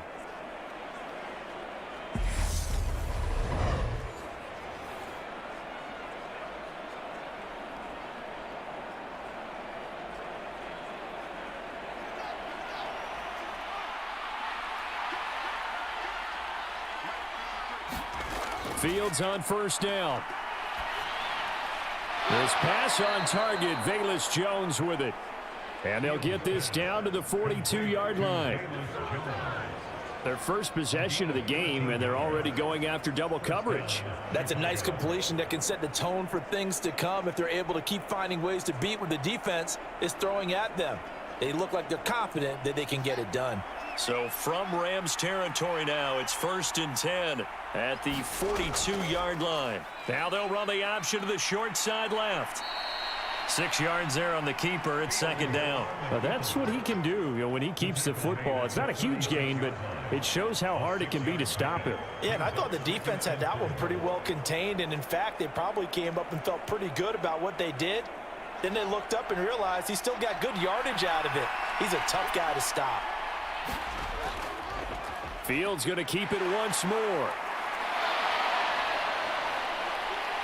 And inside the 20 before he's brought down. And that'll go for a gain of 18 on the keeper. First down. And this, I mean, it's certainly something to watch out for. He is not afraid to call his own number on plays like that. And here he takes it for good yardage. And we know this defense prepared all week for this, but sometimes when you see it in person, it's a whole different ball game. And all that preparation, it goes right out the window.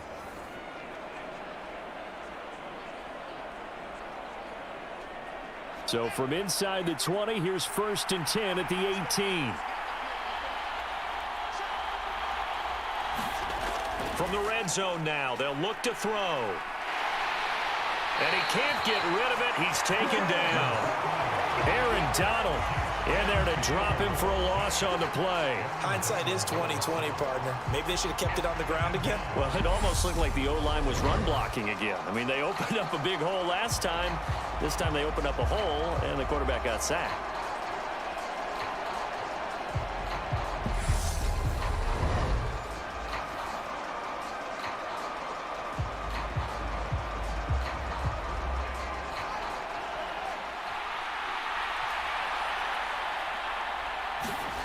Now Fields. And this will be caught by Mooney. And he'll be out of bounds, taking it just shy of the 10 at the 11 or the 12. And that's good for a gain of 6. And it brings up 3rd and 5 now.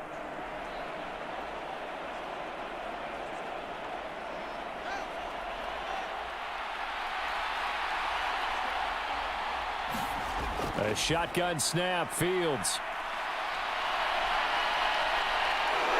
And he'll take this beyond the line of scrimmage as he slides to a hole. He'll wind up getting 4 yards there on his own, but it also brings up 4th down. That looked great when he first took off because, in my mind, there was room to run and he had the marker in his sight. But I certainly didn't expect him to close so quickly, and neither did he. They got to him just in time, and now that forced him to make a decision with his 4th down call.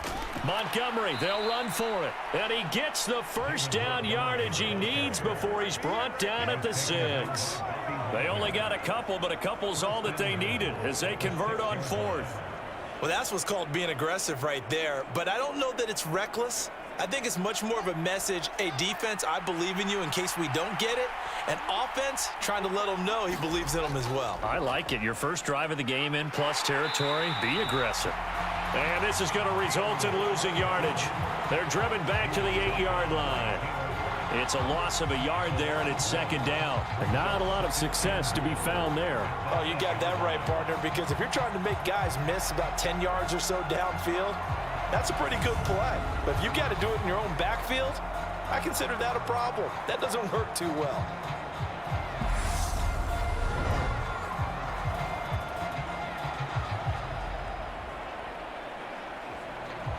It's 2nd and goal, back to the 8-yard line now. Fields leaving it with Montgomery here on the option. And he's brought down right at the 5-yard line. Give him 2 on the play. Driven it down the field nicely here on the opening drive, but now it's put up or shut up. No doubt about it, because to make that type of a drive and ultimately kick a field goal would feel very disappointing. But I'm just wondering, is the head coach thinking, is this 4-down territory? Might he go for it? Now Fields on 3rd and goal. And he's able to get it down to the 2-yard line. The decision to tuck and run gets him 3, but that's not enough. Now it's 4th. I'm actually looking at this play with defensive eyes here, partner, because they were still laser focused on him after his earlier exploits on this drive. I think they went back to the well just a little bit too soon. He got across the line of scrimmage, but they certainly weren't giving up much more than that.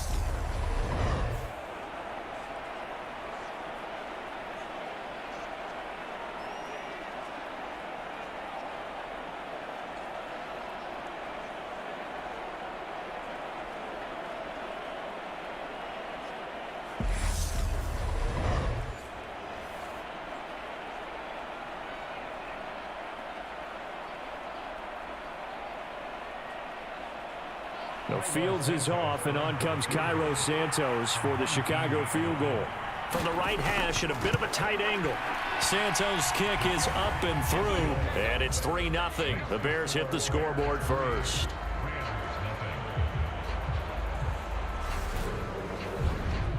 So 3 points on the board, as easy a field goal as you're going to get, but I can see you shaking your head.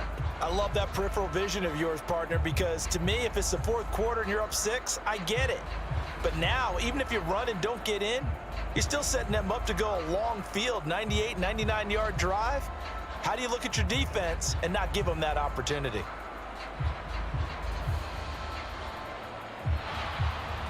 The Bears send the kicking team out there, and they will send this one away.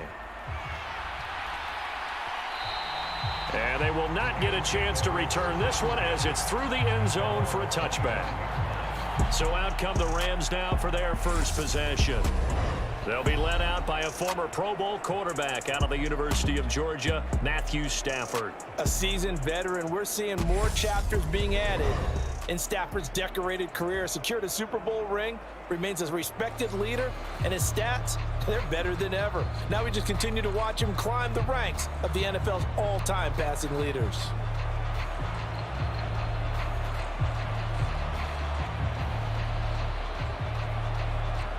Stafford and the Rams come up 1st and 10 at their own 25-yard line. They'll begin on the ground with Akers. He'll be dropped after a gain of about 6 across the 30 to the 31. A quick burst there, and he nicely bit off a pretty decent gain.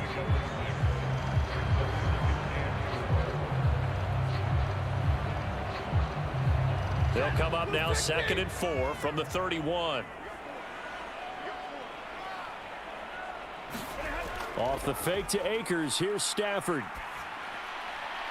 He'll get this complete to Cooper Kupp. And tackled down after a gain of 3. Leaves him with 1 yard to go on 3rd down. I think defensively you're okay with that. You're in the first quarter. He's going to get some catches, but they rallied to him quickly. And that's what you count on, and I like what you just said.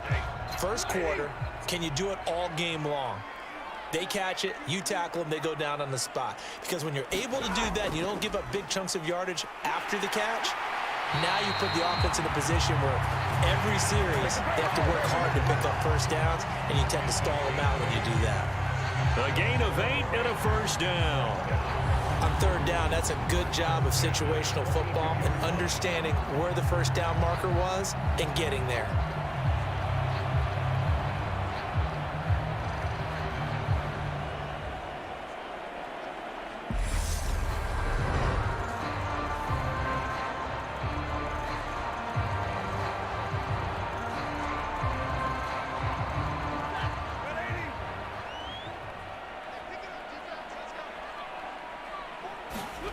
Stafford on 1st down. And that is incomplete. He couldn't hold on through the contact. Brings up 2nd down. It's easy to see when we review this that the ball needs to come out quicker, because if you don't throw it right on the break, you bring a crowd of people into the equation. And that's why it got knocked away there.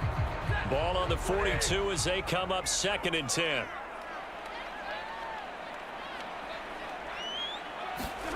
Now a play fake it at Stafford. Steps away. He's going to find Jefferson open downfield. And he's going to have another first down as the tackle's made here at the Bears 33. A really nice gain of 25 yards.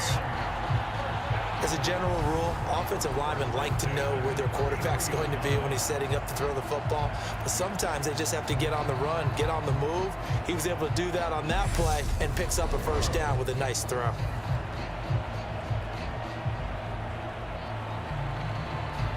So into Bear territory now. This is 1st and 10 down at the 33. Now Stafford. He's going to let this go. Back of the end zone. And this is caught. He's got it. Touchdown, L.A. Allen Robinson, 33 yards. And the Rams have answered that early field goal to take a first quarter lead. They went empty backfield, all their weapons out wide, so there really was no secret here to what they were going to do. No secret, but they still had to execute it, and they still had to protect the guy throwing the ball, because oftentimes when you empty the backfield, people bring pressure at you. They managed to hold in there and successfully complete the touchdown pass. Matt Gay on for the extra point.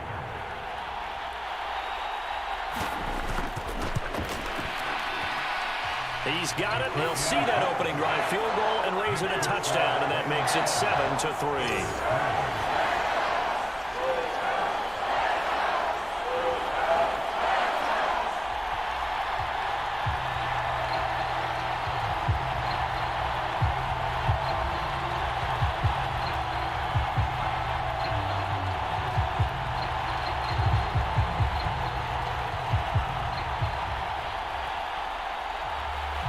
Following the touchdown, here's Gay to kick it away. And this will not be returnable. It's out of the back of the end zone for a touchback. Chicago works their way back onto the field here for their second drive of the game. And last time they got 3 points, but it was a chip shot field goal. And when you go to the sideline after a chip shot field goal, maybe the offense not too happy. It's a balancing act, isn't it? Because you're exactly right. They're none too pleased that they didn't punch it in for 6 points. But they also have to remember they did put points on the board. 3 points is 3 points. And in this league, you take points when you can get them. Not easily done. A little jet sweep to start the drive. And he takes us up to the 40-yard line before being corralled. 15 yards is the pickup there, and the drive starting very nicely. First down. Boy, an effective play there, getting their wideouts involved in the run game. And what they're always hoping on that type of a play, that they can get to the end of the line and have a chance to turn it upfield as he did there. That means they controlled the blocking and took care of the defensive end or the outside linebacker to give him that lane. And I guess I need to clarify, I said getting their wideouts involved in the run game, but of course that was actually a pass as he popped it forward. And he'll lose yardage on the play back at the 37-yard line. 2 yards the loss, 2nd and 12. Yeah, that was the safety that came through and made the play, but there's no doubt in my mind, he hits like a linebacker, and we see a lot of that in today's NFL, don't we? And that time we do indeed. A big hit for a loss.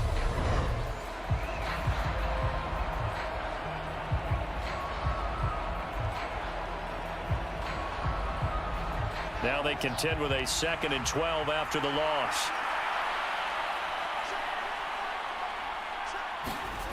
Fields.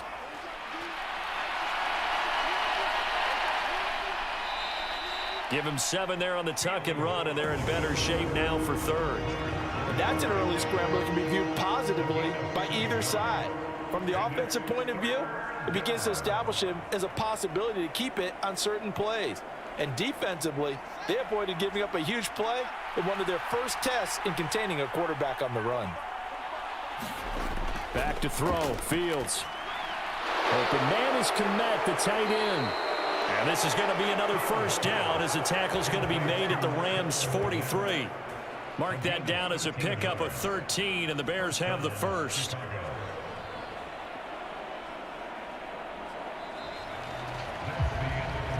After one, 7-3 the score on EA Sports.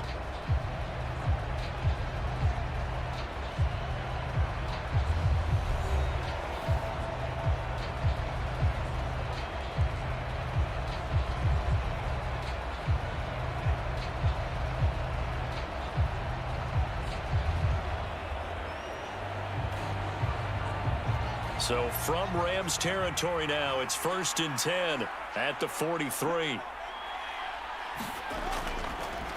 Now they'll run the option to the short side left.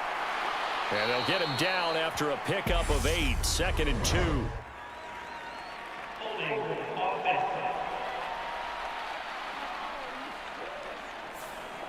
So it's the big left tackle who gets tagged with a hold.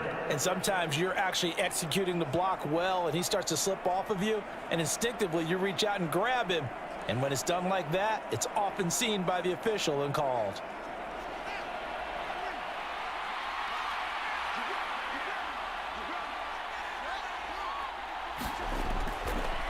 Following the penalty, Montgomery. Well, a good productive run there on first down. He winds up getting 8. Even though they gave up more than they wanted to on that play, it actually illustrates how well they bottled him up throughout the game, because that was his longest run of this contest. 2nd and 5. A read option. Here's Montgomery. And he gets it down to the 32. 6 yards the pickup, and that's a first down. Yeah, once more, strong running, excellent blocking at the point of attack. They've got a nice little drive brewing right here.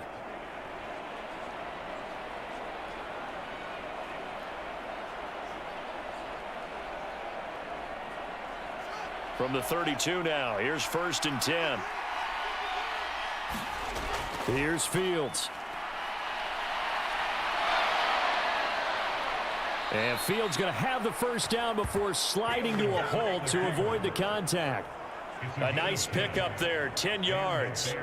There he goes, and for good reason. Running with it has paid dividends earlier in this game and earlier on this drive. And until they prove they can stop him, I don't think he's going to be shy about continuing to run for first downs instead of airing it out.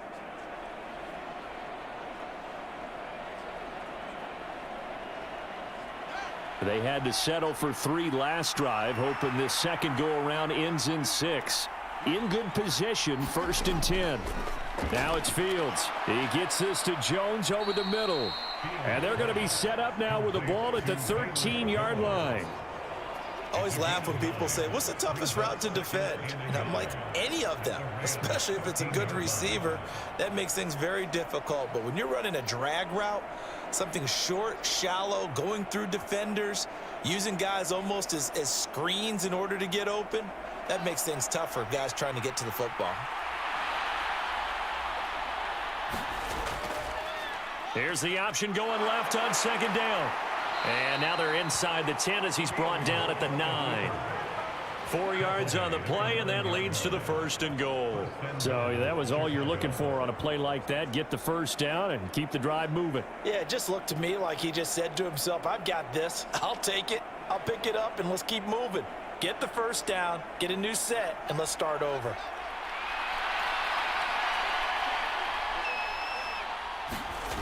Fields now to throw. Throw left side, taken in by Claypool. A gain of 7 that time, 2nd goal. Boy, the evolution of the game and how these guys on plays like that can get out of the pocket, keep plays alive, it just makes things so much harder for defenses. It really does, and we're talking about an era in the game where the quarterbacks are the most athletically gifted that we've seen in a bunch. I mean, when you talk about collectively, it's unbelievable. So their ability to move is practiced now. It's not necessarily, oh, he just took off and you guys figure it out. When he takes off, everyone knows where to go now. They know how to run routes, change things, make themselves presentable for the quarterback.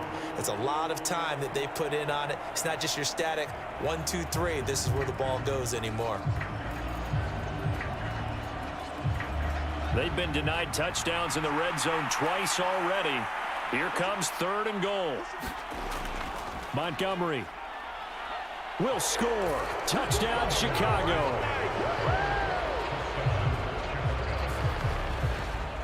Able to punch it in on 3rd down makes it easier for those guys on the sideline. They didn't have a 4th down decision to make. Yeah, could you feel the exhale? Because they were already thinking ahead, as all the good coaching staffs do. Anticipating, will we have to make the call? They already had it lined up, never even got to it.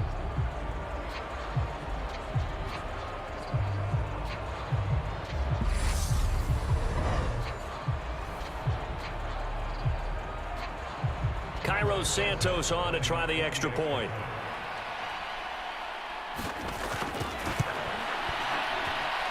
And it's through, and that makes the lead 10-7. So that drive, 12 plays in length. And it was David Montgomery's touchdown run that polished it all off.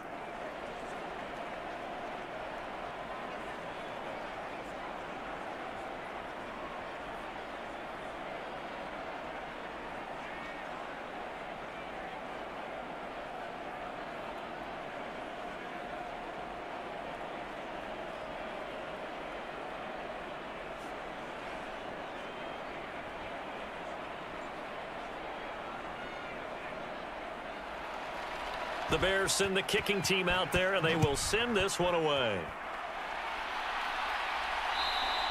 And this will be a touchback as that sails over the end line.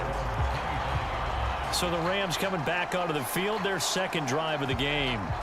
So remember, Charles, last time they were out here, they scored, but they just saw the opposition score, and they're trailing right now, so they're trying to keep pace here. They need a touchdown drive. Well, if you're a fan of offense, you're loving this, but if you're a fan of defense, this is tough to watch, and it's also tough to keep that up when you just watch your opponent march down the field on a scoring drive that lasts into double-digit snaps. You need a score here, not just to follow the momentum from your last drive, but put the onus back on your opponent. And that's what they're doing right now, swapping that onus back and forth. Yeah, this will be a gain of 5 as he gets it to the 30. That's a really nice, tough run inside, and they gained 5 yards on it. And to be frank about it, most offenses don't expect to get 5 yards on a play call like that. So when they do, they go back to their huddle with a little pep in their steps. They're starting to think that they're starting to dominate the line of scrimmage. From the 30 on second down, Stafford, throw left side, complete to Cup. And he gets this to the 35, good for a gain of 5.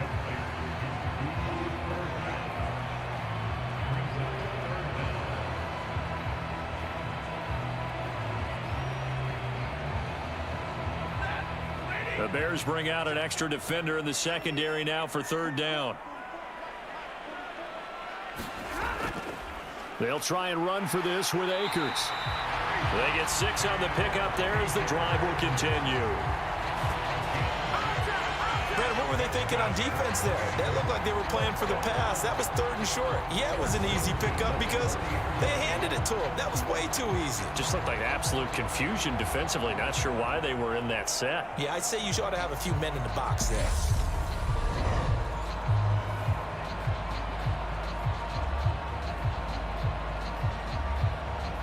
First and 10, and they've got 3 tight ends out there. A jumbo package look. They'll go again here with Akers. And he takes it past the 45 and down at the 46. 5 yards is the tally on first down. That brings up 2nd and 5. That's a really nice job by them picking up the run blitz and detecting it and blocking it and turning it into a nice run. And a lot of times you think if you blitz a running play, you're going to smother it. But a lot of the blitzers, they come in a little bit high. They don't have great leverage, and they're easily blocked and turned to the side. Yeah, he's going to be out of bounds, but not before he takes it inside the 40. Stafford to his number 1 guy, Cup, for a Los Angeles first. Now how about this throw right here? Had to throw it to the left sideline, and you know the timing's got to be correct on this one. Ball's got to be right where it needs to be, and it was. That's because he had great arm strength on that one, able to drive the football. Quarterbacks love it when they can show off their arms. So into Bear territory now. This is 1st and 10 at the 39-yard line. Stafford going to give this to Akers. Down at the 35. It'll be 2nd down. I feel like I could see what he was thinking on that carry. Wanted to follow that big tackle through the hole. Ended up only getting 4 yards on the carry. I think he had designs on that one being bigger.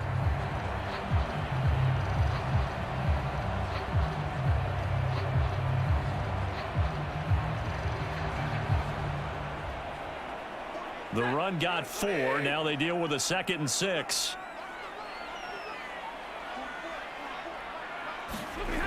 From the gun, here's Stafford. And his throw is incomplete. To this point, I've been impressed with the work defensively. They have not allowed a lot of receivers to run free. And there's another example, another incompletion.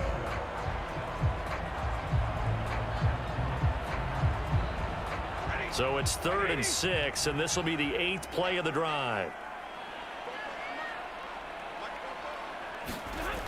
Now it's Stafford. It's caught on the right side by Robinson. And he's going to have another first down as the tackle's made here at the Bears 19. And give him 17 yards that time as that'll move the chains.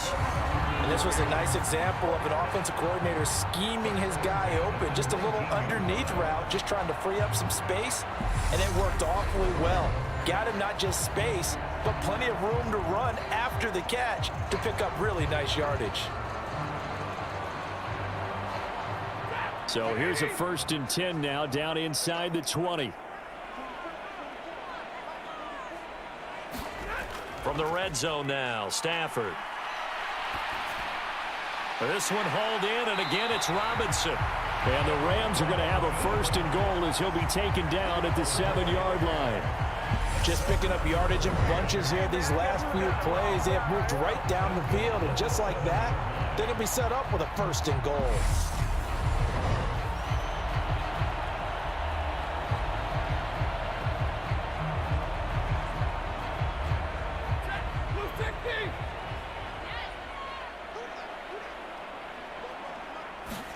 Stafford. Looking end zone, but it's incomplete. I'm really liking what I'm seeing from this defense because their coverage has been playing at a shutdown level so far. Even backed up late, they're forcing incompletions and fighting to keep them out of the end zone as the first half winds down. They'll try again here from the 7 on 2nd and goal. To the air again, Stafford. Open man right side is Cup, complete. The catch good for 6 yards, but now it's 3rd and goal.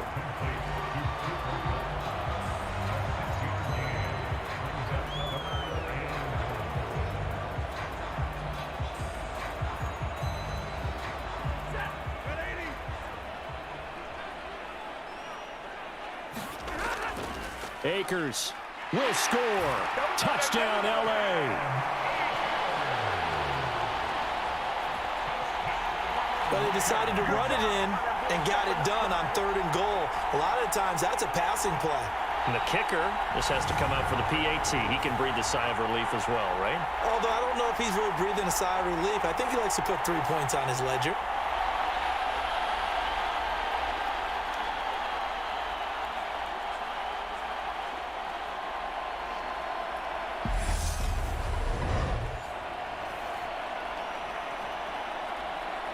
Here's Gay now to add the extra point.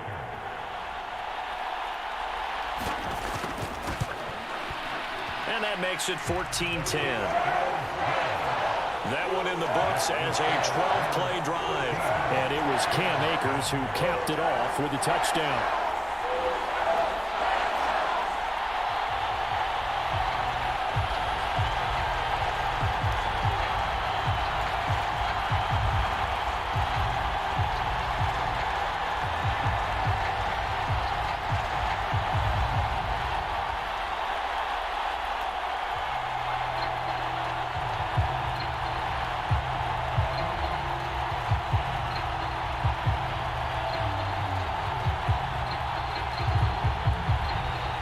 After the touchdown, it's Gay to kick this one away. And that'll carry over the back line of the end zone for a touchback. The Chicago offense set to get started. As this offense comes back out here, Charles, they're trailing in this ball game. And they've been on the sideline for a while. They did score their last time out, but they just had to watch that long, sustained drive. So we'll see if they can shake the rust off. Yeah, and that's always a question that you have when you have to come off the bench after having sat there for a long time. Are you ready to go? Are you loosened up? But even more so, are you mentally alert and ready to put your best product out there? They'll start on the ground with Montgomery. And nothing much materializing there on the first down run. He'll get a couple, and that's it. 1:58 left to play till we hit halftime.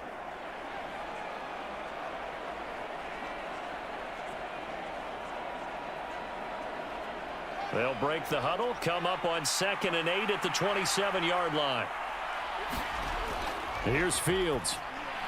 They'll set up the screen to Montgomery. And some space here. And they nearly get this all the way to midfield. Mark him down at the 49. 22 yards there, a first down. And that was a beautifully executed screen pass. They let the rushers get upfield and get the escorts in front, meaning the offensive linemen, other blockers out in front, completed the pass beautifully. So now you've got all that open space with big guys leading the way. And he slides and covers up at the end as he's going to be able to pick up decent yardage. He'll get 10 there all on his own, but it'll be 2nd down. Well, he's proven real effective running the football. No one open, don't force it. Just get what you can, and that's what he's done very well in this game.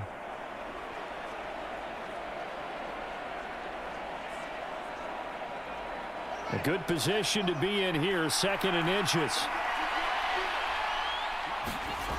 To throw is Fields. Got his man complete over the middle. That's Jones.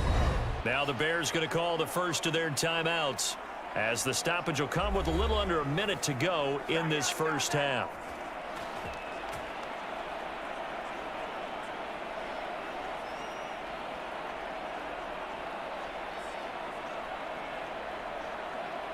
Ball up to the 35 now as they come up on 1st and 10. Back to throw. Fields. That's reeled in by Claypool. What a catch. And he is out of bounds inside the 30. So 8 yards on the completion there, and they'll be left with 2nd and a couple. Well, we know he has pretty good hands on display there. In fact, he only needed one of them. Yeah, nowadays, all these receivers work on this, right? They do the one-handed catches off the machine in practice. They do it with their quarterbacks. They do it contested, uncontested. They make it part of their repertoire. And this is going to be another first down as the tackle's going to be made at the Rams 16. Now the Bears going to use the 2nd of their timeouts as they get the stoppage with just under 50 seconds remaining in half number 1.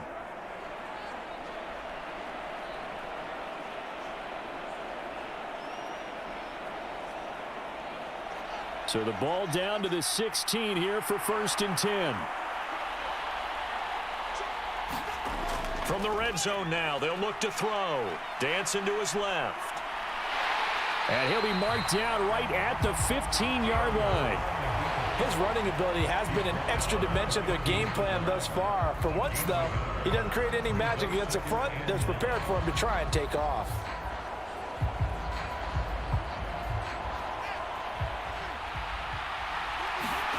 Looking to throw again on 2nd down. Fields. And he'll protect himself at the end here as he winds up getting pretty decent yardage. Now the offense will burn their 3rd and final timeout as they stop it with 16 seconds to go in half number 1.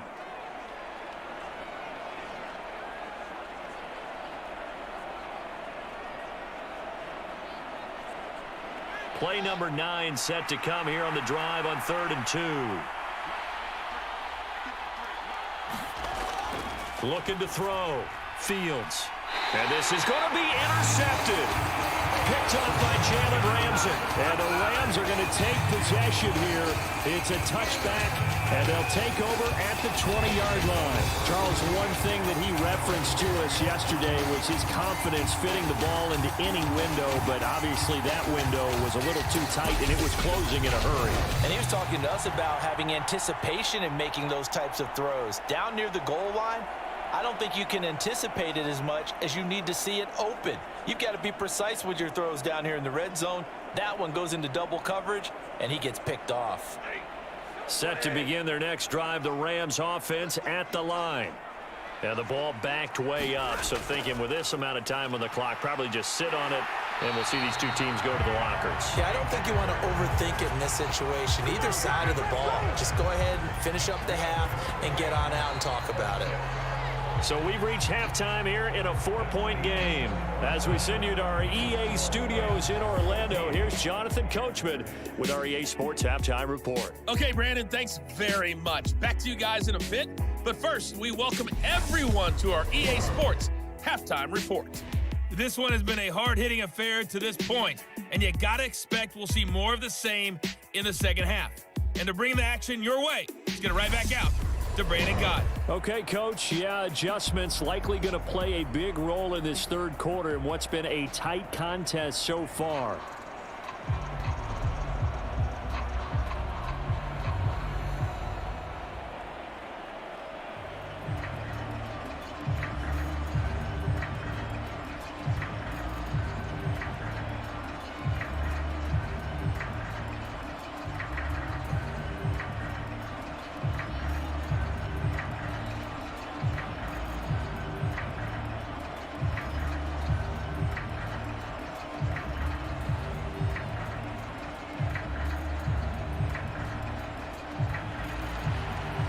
Going to get the football first here, and they look to build on their lead as the second half gets started.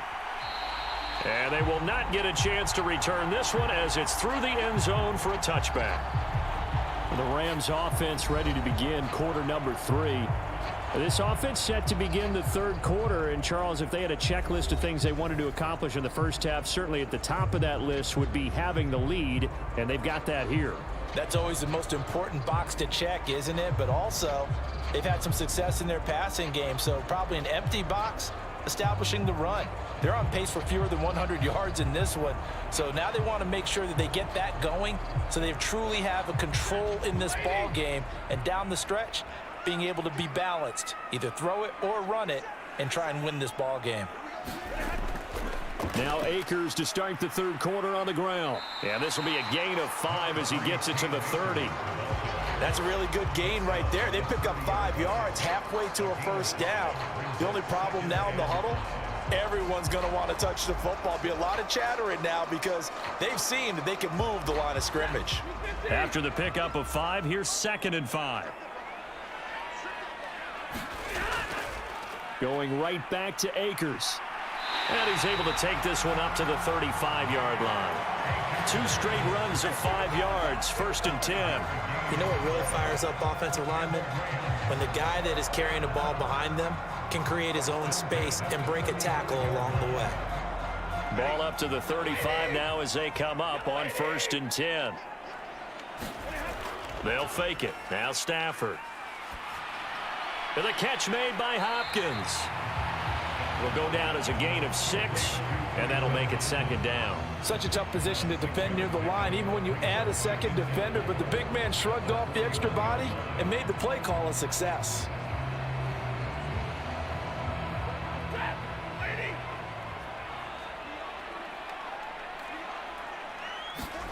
Throwing again on 2nd down. Stafford. Looking underneath, he's got Akers. And he'll be brought down just shy of midfield at the 49-yard line. That one a first down pickup of 8. Caught that look from you there, partner. I think we're on the same page on that one. Just his first catch. I think we both thought he'd be a little more active in the passing game. Let's see if that's the start of them trying to get the ball to him a little bit more here in the second half. They'll run on first down with Akers. And he's got it across midfield and into Bear territory. 5 yards on the carry. Good pickup on first down. Oh, that was a thing of beauty right there. Look at how quick those blockers fired off the line once the ball was snapped. That was an O-line on a mission, all in sync, and the defense is lucky that play only picked up 5 yards.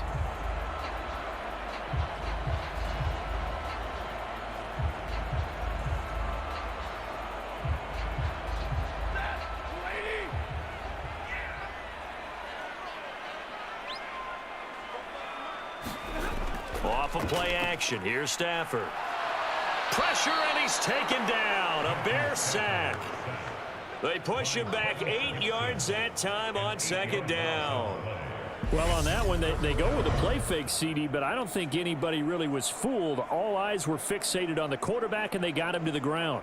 And to run this play successfully, you've got to make sure that everyone is doing their part. You actually have to sell this play. You've got to sell the run action. Otherwise, why do you stop at the running back? You just run straight for the quarterback and put him on the ground. So now Stafford and the Rams, after the sack, they're staring up at a 3rd and long. Now on 3rd and long, they'll look to throw. Complete. Jefferson the target. And they do get this across midfield to the 49, but a small consolation prize as he's well short of the first. It'll be a gain of 5, and that'll bring up 4th down. Brandon, a good idea there on 3rd down. Run a little clear out and hope you can get your receiver the ball coming across the formation. Nice design, but well played defensively, and they stop it well short.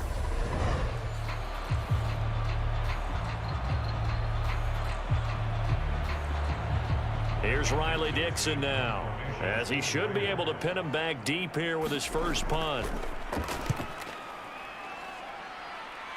And this is going to be ruled out, I think, just inside the 20. Yes, it will. Side judge calls it at the 19-yard line. So here are the Bears now as they get set for their first possession of the second half. And both of these defenses have been stifling these last few drives offensively, just not able to get anything going. So what needs to change? I think a lot of the guys will go back and review, so to speak, because everyone has someone assigned to how did each play work. Okay, what did we use that kind of worked for us during this game? Try and get back to some of those plays, as well as the possibility of showing something you haven't shown already in this game and trying to change things up. We'll see if they take the advice of Mr. Davis. He'll be dropped at the 25 after a gain of 6. And a lot of times these plays, they either go for nothing or they go for big yardage. And here, they got to the outside, turned it upfield, and ended up getting a nice little gain out of it. Second down at 4.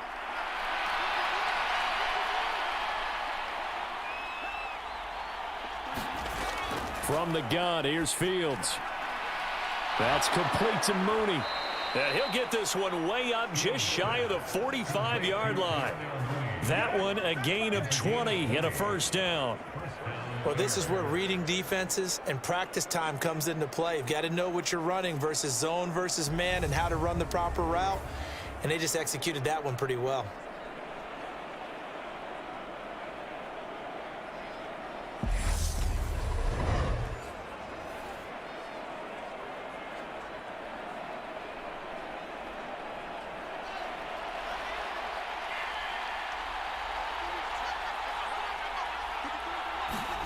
On first down, it's Fields. Right side, Claypool's got it. And they're going to get this to about the 44-yard line. A couple of first downs right in succession, and this is an offense that could really use a good drive, and they're off to a fast start here. So from Rams territory now, it's 1st and 10 at the 44-yard line. On the carry, it's Montgomery. And he'll lose yardage on the play back at the 45-yard line. Officially, it's a 1-yard loss. That's going to bring up 2nd and 11. Well, we saw a lot of negative plays that resulted in plenty of lost yardage in the first half, and that trend is continuing here.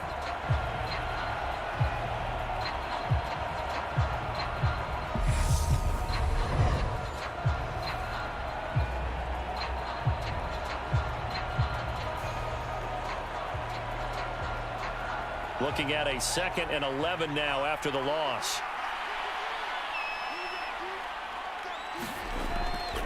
Off the option, here's Montgomery. And he's able to get this one down to about the 40. It'll be a gain of 5, and it's going to bring up a 3rd and about 7 left. I have to think a major focus of the halftime meetings had to be figuring out how to create space for the running game to get operating. Well, what you pointed out to me at half seems accurate. That line has struggled to sustain blocks. Yeah, I would agree with that totally. They've got to focus on staying on their double teams at the first level, make sure that block's secured before they slide off and try and chip someone at the second level. The first down line at the 34 here on 3rd down. Back to throw. Fields. And able to catch it on the left sideline, but they're going to rule him out of bounds. So it'll be incomplete. Certainly one they'd like to have back as it brings up 4th down. The coverage keyed in on him since that last completion his way. He earned a little more attention on that route, and that made it a lot tougher to get a clean throw his way.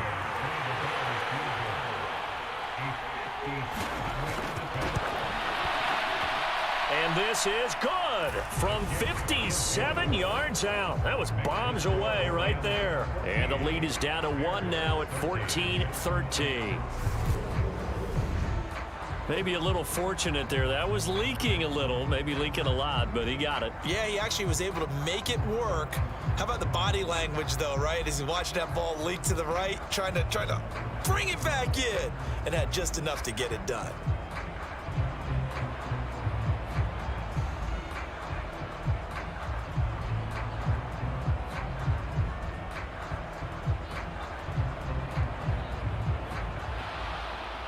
The kickoff unit is out on the field, and they will send this one away.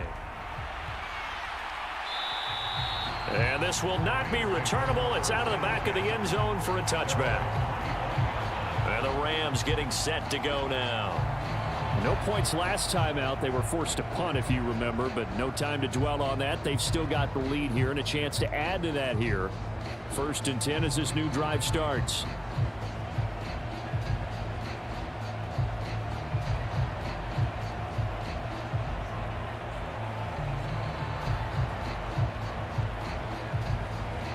Stafford and the Rams come up 1st and 10 at their 25-yard line. He starts with a give to Akers. And not a whole lot of room to operate there on the first down run. He gets maybe 3. Look, all any running back wants is a little bit of room, a little bit of space in order to maneuver. But he also understands how difficult it is for his offensive line up front. So if they give him any space, he realizes his job to make more out of it than what they give him. Picks up 3 on that carry. Here's 2nd and 7 now from the 28.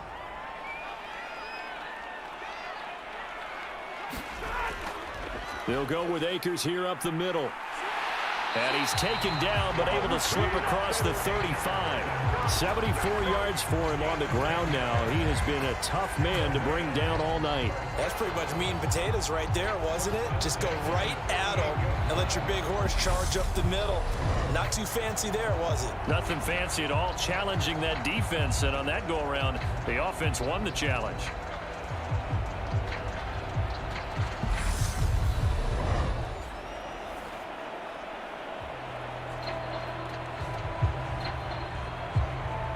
So here's a 1st and 10 at the 38.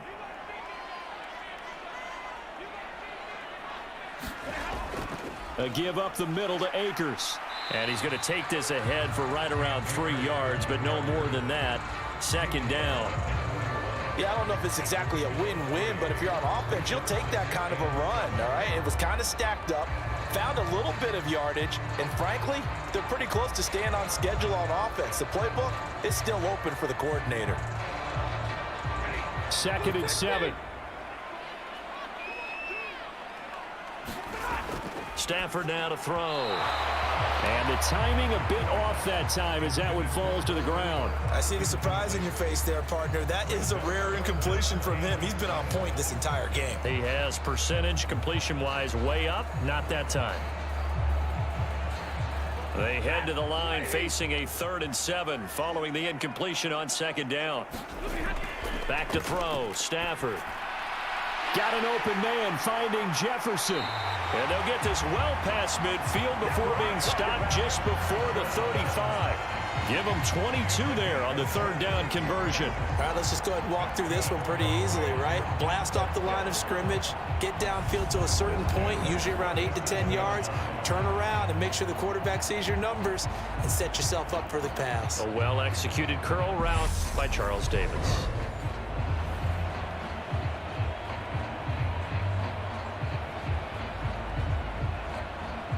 So into Bear territory now. This is 1st and 10 at the 37-yard line.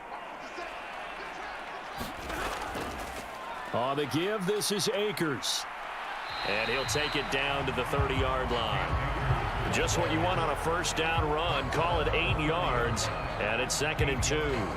That play wasn't quite as big as the play that preceded it, but still, gotta like the way they're moving the football, partner. Absolutely. Pretty good room to run on that last play. Yeah, they didn't get a 1st down, but still, you'll take runs like that each and every time, won't you? They'll fake the give. Now Stafford. To the right side and complete to Jefferson. And they're going to move it down to inside the 25.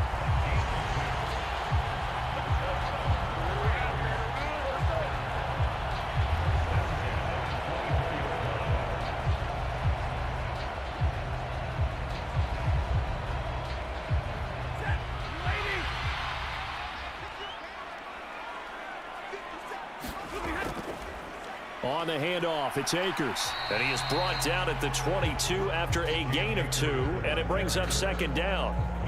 They suspected that it was a power play up the middle coming at them, and boy, were they right.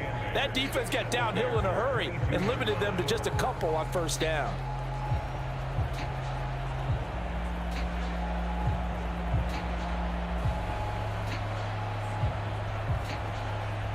Second down and 8.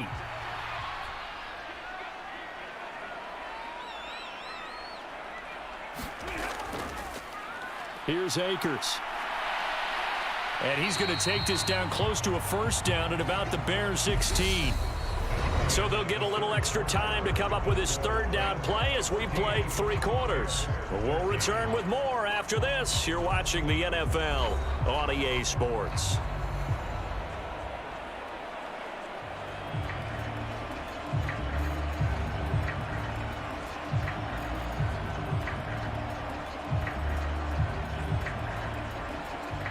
The Rams on third down. They have been superb. 5 for 6 to this point. This time they face a 3rd and 2. And stopped a few yards shy of the goal line at the 3. 105 yards on the ground for him now as he has gotten better, really, as the night's gone on. And carries like that, that's how they're going to continue to salt this thing away here, Charles, in the fourth quarter. Yeah, how about that? A new set of downs. Clock continues to move. No better way to close out a game than to tap those mastodons you have up front and say, guys, keep pounding them. Let's keep the ball, keep their offense on the sidelines, and let's close this one out.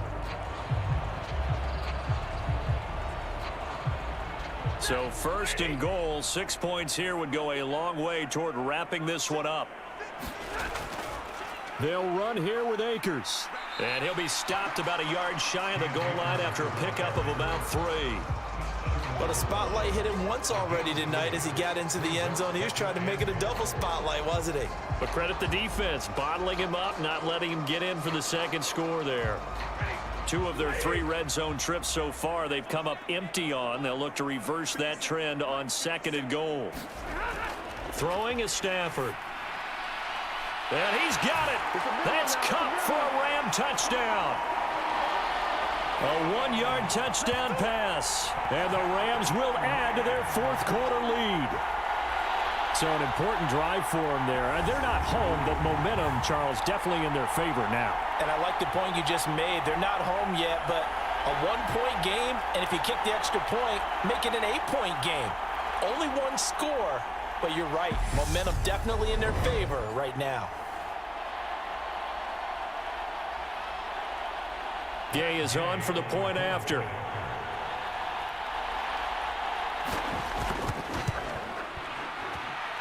And with that, the lead is up to 8. So that drive, 12 plays in length. And it ends with Cooper Kupp on the receiving end of the touchdown pass.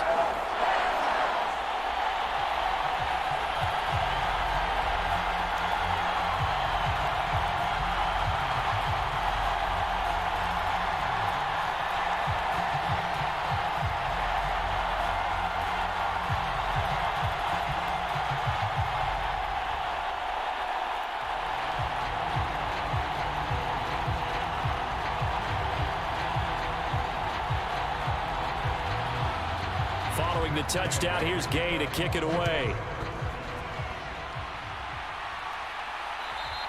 And this will be a touchback as that sails over the end line. And now Chicago getting ready to go as they take the field. There's still plenty of time here in the fourth quarter. Just a 1-possession game, down 8. They'll be looking for the touchdown and 2-point conversion. A field goal here on this drive does very little at this stage.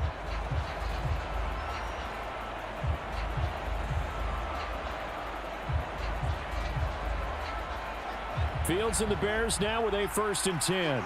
At their own 25-yard line. Throwing to start the drive. Fields being chased out left. He'll get that complete to his tight end, Kmet. And they nearly get this all the way to midfield. Mark him down at the 49. The catch and run, good for 24 yards. And that's a much-needed first down right there. Look, they're down by 8. So logic says they don't have to get a touchdown out of this drive. But the way things are going, I don't know if I'd put it in the hands of my defense here. You might not get the ball back at all. So if a 4th down situation comes up, I'm thinking hard about going for it right here and right now. So 1 play, and they're already just shy of midfield. Looking to throw. Fields. And he slides and covers up at the end as he's going to be able to pick up decent yardage. He'll wind up getting 9 after tucking it and running, so it'll leave him with 2nd and a yard. I like how he hung in there and went through his progressions, but eventually his internal clock went off and told him it was time to make a run for it, and he ends up sliding down with a solid gain. To throw again on 2nd down. Fields over the middle, and it's incomplete. David Montgomery, the target out of the backfield, and it's 3rd and short. Great coverage there all around. Really didn't have many options to throw the football. Very little chance that that one was going to be completed. Every receiver was locked up.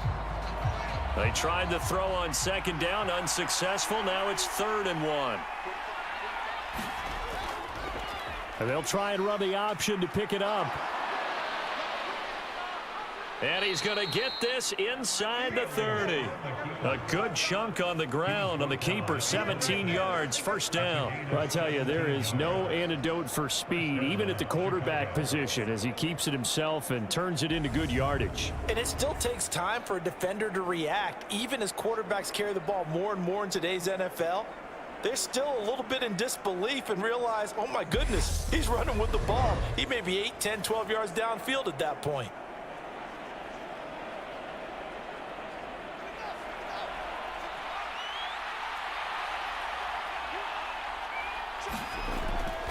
First down, here's the run with Montgomery.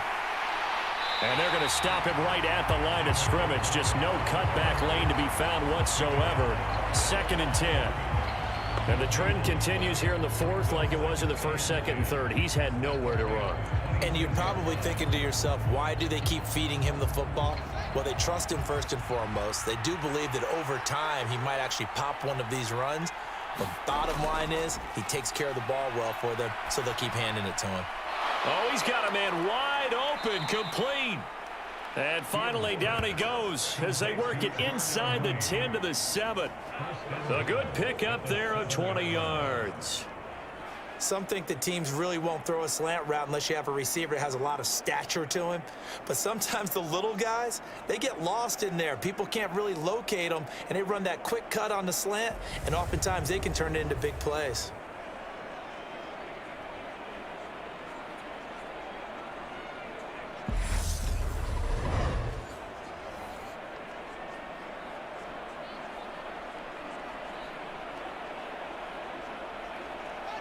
First and goal, a touchdown and a 2-point conversion here are musts. Off play action, Fields.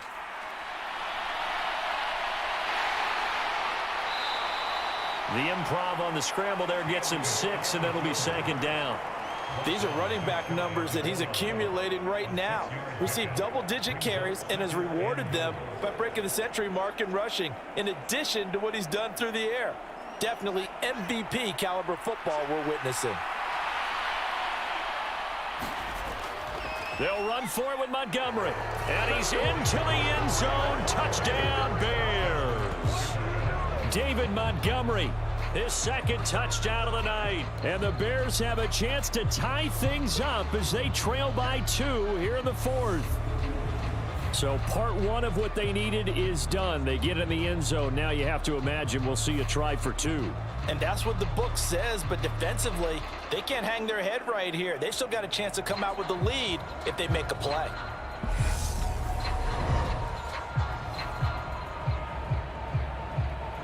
Here we go now as we get set for a big 2-point conversion.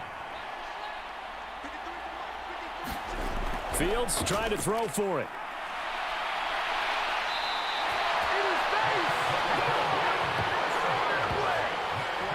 And the failure to convert and tie the game. Now the pressure shifts back to the defense. But I think it was the right play. I think it was the right call to try and tie the game there. Kick an extra point, you're still down 1. What's the sense? I like what they did.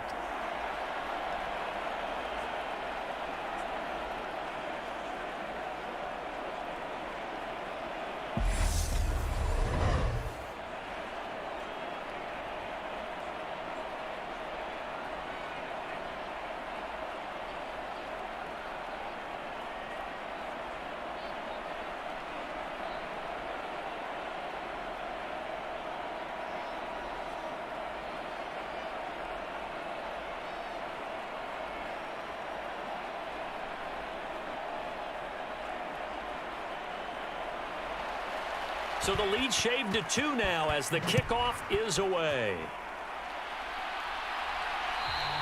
And that'll carry over the back line of the end zone for a touchback. Set to go again. Here's Cam Akers in the LA offense. He's been a good workhorse. I know we use the word workhorse a lot, but he's been a good workhorse for him in this one. No doubt about it, and there's nothing wrong with that. That's what you're looking for if you're a back, because that means everything's come together for you. Big guys up front have created space. You've run through it. You've probably gotten some help even from the wide receivers who want to catch passes as opposed to block, but they're helping out too. Yeah, everyone's pitching in. He's had a good game.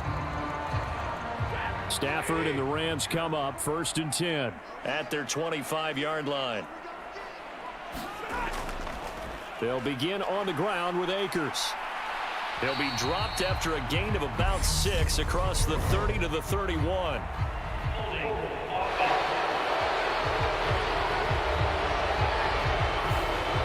That flag accepted, and it backs the offense up a little bit.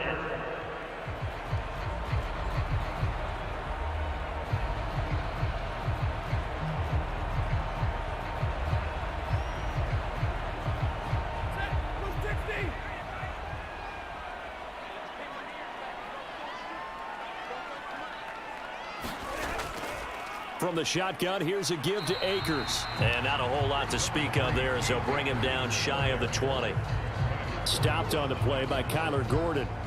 A tight game like this, such a tough spot for the offense to be in. Even though they have the lead, Charles, back up so close to their goal line, they got to protect the football. And that's when you have to take care of your team with play calling as well. Not a lot of misdirection, not a lot of counters, not a lot of plays where you have extra ball handling.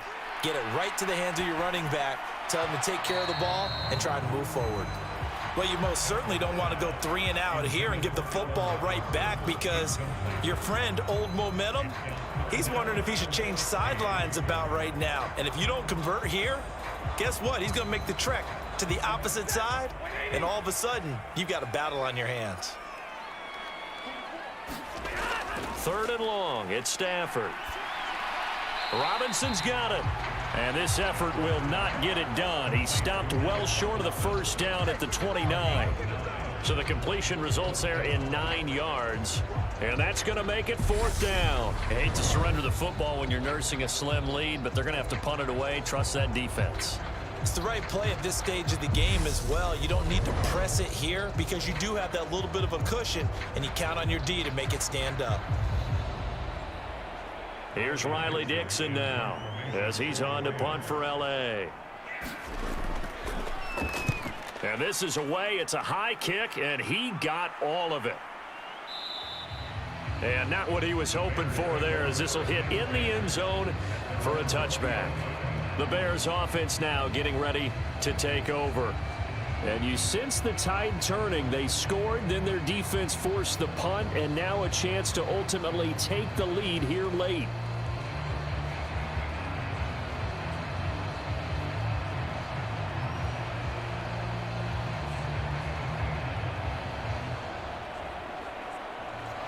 Fields and the Bears now with a 1st and 10. At the 20.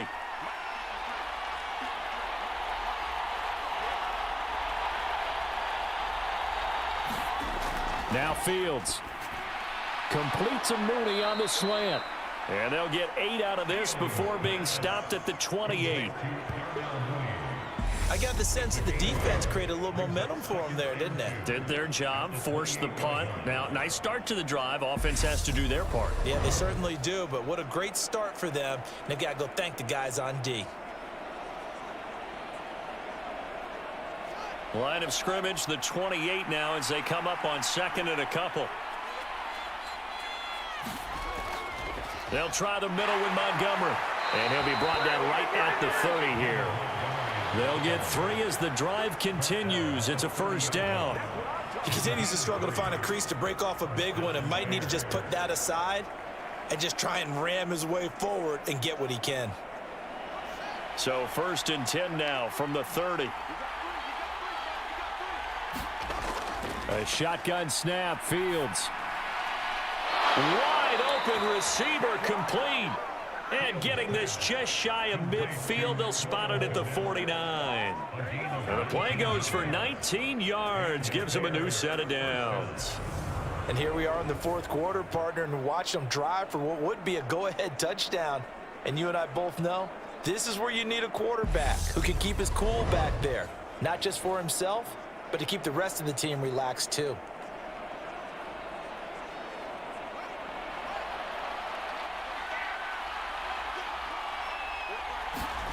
On 1st and 10, here's Fields. And he's going to have to eat this one as down he goes. Aaron Donald, his 2nd sack of the night. Well, you do need to know as a young quarterback that if you're going to spread the field, The ball's got to come out quick, and you have to know where to go with the football, really in pre-snap. Identify where you want to go and get rid of it.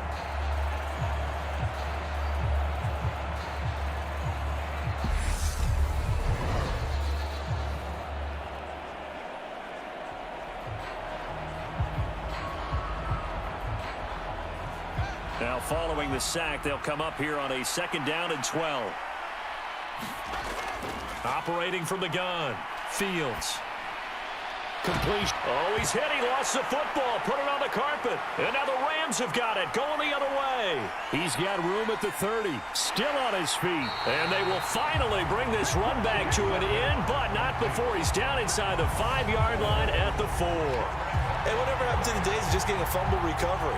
Everyone's into taking it the other way and trying to create points themselves, aren't they? Well, they are, and now a terrific opportunity inside the 5. The football going back to the Rams now. And they are in an absolutely golden spot. It's 1st and goal following the fumble return. And now, as with every potential turnover, they're going to take a second look at this just to make sure.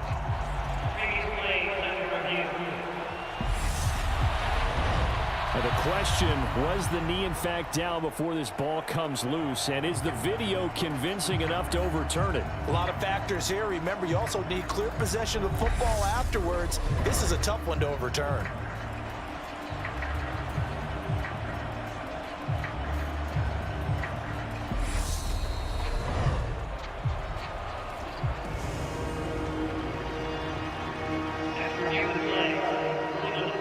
So that one overturned. They say the knee was down, and that will not be ruled a fumble.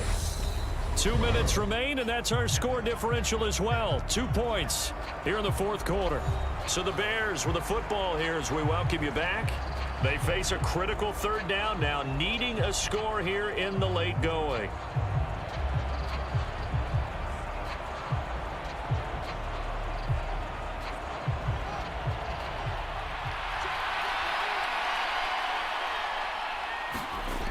Back to throw. Fields. And that is incomplete. Partner, they've got one chance left to keep this one going, and I think for you and me, let's think along with their offensive coordinator now. Has to think back, cycle through every play of this contest, and remember what's worked and what hasn't. Because right here, he needs the best play of the game in order to keep this one alive. 4th down. Fields has to have this one. He's going to air one out. Got a man. It's caught at the 6-yard line. They keep the game alive, at least for the moment, as it's a 1st down. But that was a bit of a desperation throw on 4th down. Both receiver and defender go up for it, but he got it. Now they're set up really nicely. On the other side of the ball, absolute frustration. He was right at the hip of the receiver the entire time, but desperation won. Forced out to his left. And he takes this one in for a Bears touchdown. Justin Fields. A 6-yard touchdown run. And the Bears have taken a 4th quarter lead. And touchdown and congratulations and zero relaxation ahead of them, right? Way too much time on the clock for them to start celebrating. Yeah, part 1 is done, but now on the sideline, you can already see them scrambling down there. They're getting those defensive guys ready. Yes, you have to get those guys ready, and you also have to talk to your special teams guys. Make sure the kickoff is exactly what you want and cover it well. Santos with the extra point, and the lead is up to 5. So that drive in total 8 plays. And it was all capped off by the Justin Fields touchdown run. He took it in himself.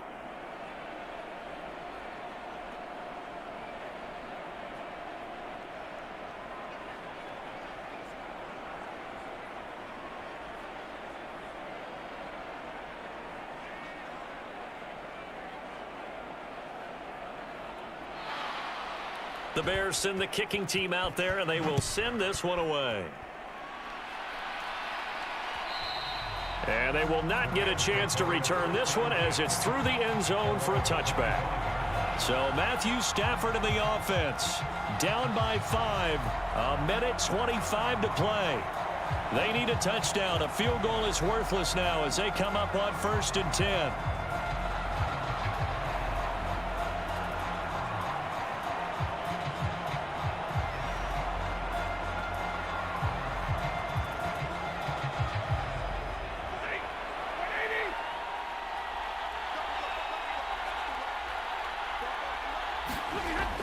Now Stafford. Nowhere to go here. He lost the football. And the offense will get this one back. Boy, that could have been catastrophic at this late stage of the game, but they avoid disaster. Fortunate to get that football back, because trailing here in the second half, last thing they needed was to lose the possession. And the word I think of here is opportunity, because it could have been lost there. Their chance to score points, but the opportunity for the defense was to go ahead and really close this game down if they were able to get possession. It's incomplete. Took a shot, couldn't connect. Well, that play was certainly a little bit different because on the previous play, he was sacked. This time, protection a lot better. Had time to survey the field and still couldn't find an open receiver. An incomplete pass on that last play, and that means they'll need to come up with something here on third down. Stafford. He's going to let it fly. And that is caught. One-handed. Oh, my, he pulled it in. The Rams going to go ahead and use the first of their timeouts as they'll stop it with a little over 30 ticks to go in the football game. That's a heck of a way to convert on third and long, and he showed a lot of trust in his receiver. And that trust was justified because he went up and got the football and converted on a down. You shouldn't. Third and long like that, that's supposed to be an incompletion at the least.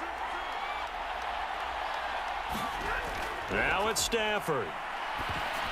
A quick throw knocked away and incomplete. A couple extra defensive backs out there in the dime, and because of that, really not many places to throw the football, if any.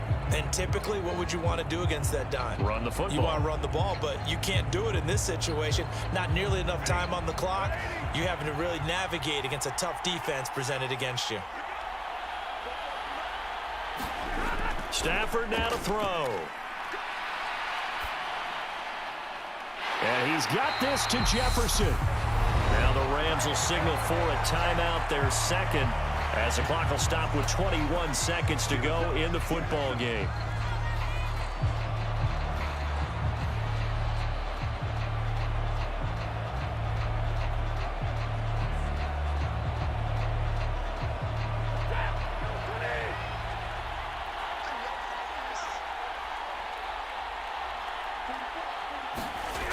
They'll look to throw. And he's got it. It's caught for a touchdown. And they have taken the lead here in the final seconds. What an outstanding drive right there to take the lead. And also, Charles, didn't leave their opposition with a whole lot of time on the clock. Yeah, I like the way that you're viewing this because they did a tremendous job to put themselves in a position to win, but they can't celebrate just yet. They've got to clamp down on any big plays and force them to use up those timeouts without making any headway.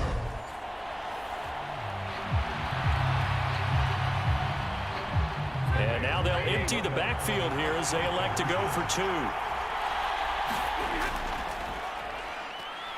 And he'll get into the end zone. So now a field goal would only tie as they up their lead to 3. So that effort gives them a 3-point cushion and guarantees that a field goal going forward won't beat them. Yeah, that's really good strategy because that's all you care about. Not getting beat at this stage, at least give your team a fighting chance.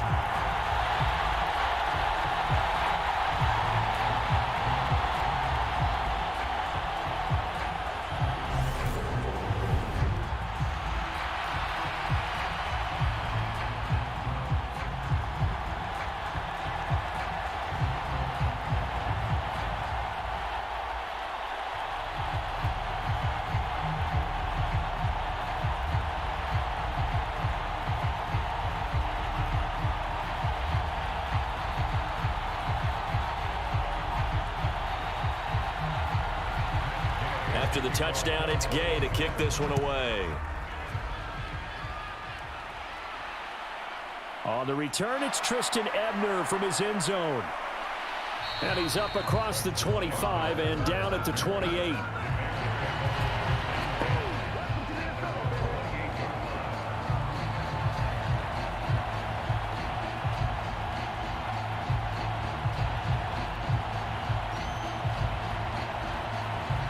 The Bears offense ready to go for their next drive.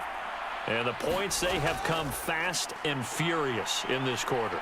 You really don't want to be on the defensive side of the ball right now, do you? Because you're either thinking, my replacement may get an opportunity. Your head better be on a swivel. Totally. Or maybe I just need to get out of the game for a while because I just can't slow these guys down. They've got to figure out a way to disrupt these offenses. And typically, one guy makes a big play, and that can help change things. They'll be looking for disruption on both sides right now. So here's a 1st and 10 at the 38. Back to throw. Fields. And this is, oh my goodness, he pulled it in one-handed.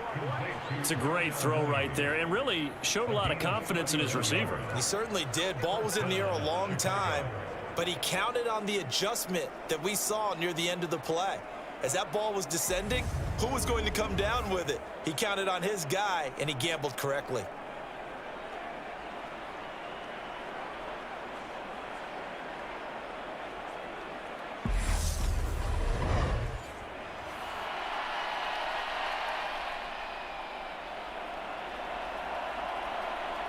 So a big one coming now for Cairo Santos. And we will get a timeout with 2 ticks left.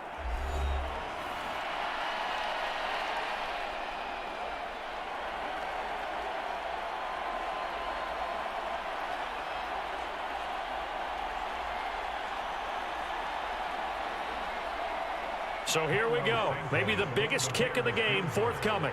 With 2 seconds left in regulation, this to force overtime. And this one is right down the middle. And in the 4th quarter, this game is tied. It's a little teaching moment here. Overtime rules. Remind us how this goes, partner. Okay, so in the past, we had sudden death. First team to score wins, but no longer. Now, if the team receives the ball, scores a touchdown, they win the game. If they kick a field goal, though, or don't score, the other team gets a possession. And after both teams get a possession, then we're into sudden death. First team to score wins the game.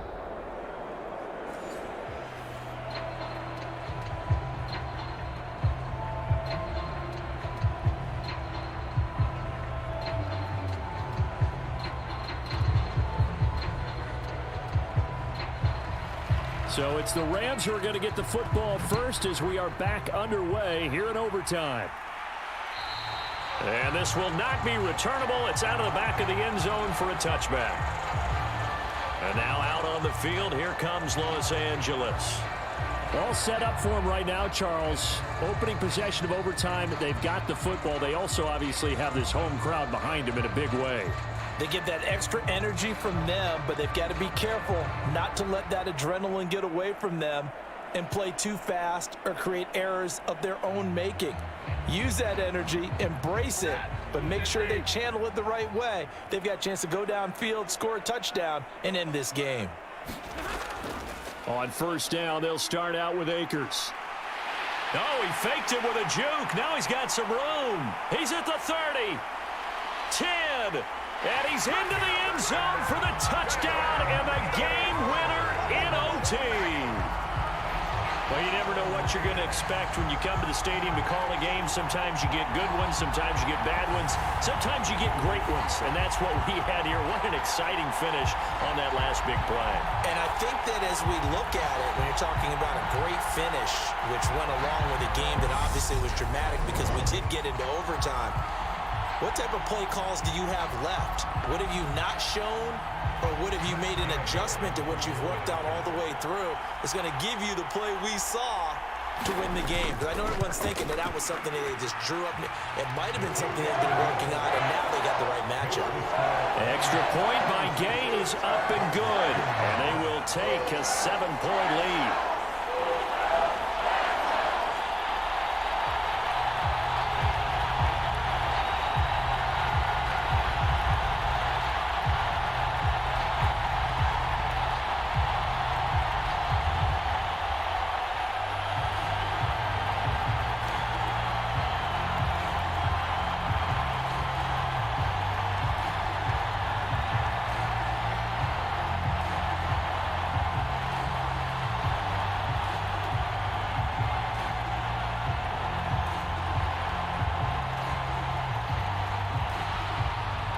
following the touchdown. Here's Gay to kick it away. And this will be a touchback as that sails over the end line.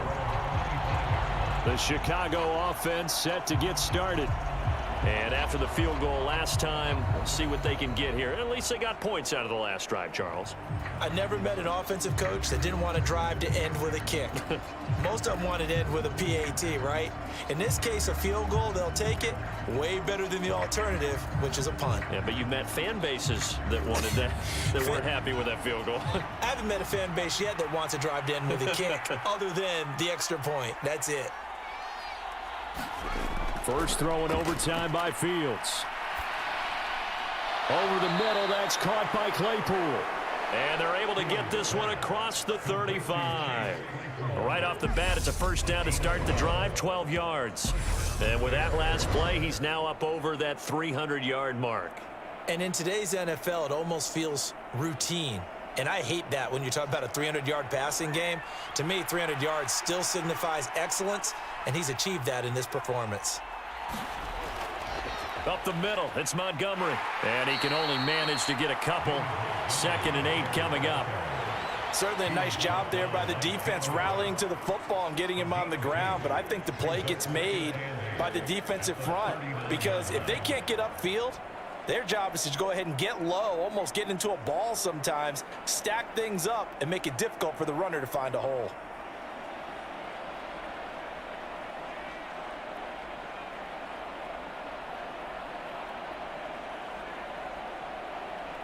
Eight yards to go on 2nd down.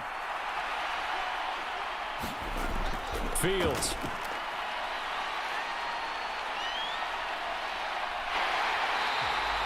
All that gets him is just a yard, and now it's 3rd down. Kudos for the defense from me on that one, because they were prepared the whole way for him to try to escape and hit them for more yardage running it.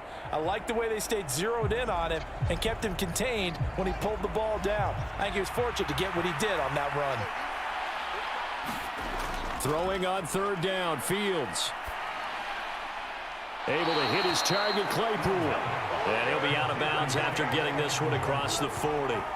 And just 3 yards on the catch there. He couldn't get away. And that's going to bring up a 4th down. I like the thought process. I like the design, but I think he may have waited a little too long to spot his man, because if you're going to run that drag route, you've got to put it on him and let him turn upfield. Instead, he waits until his receiver's too close to the sideline, and they don't get the yards after the catch.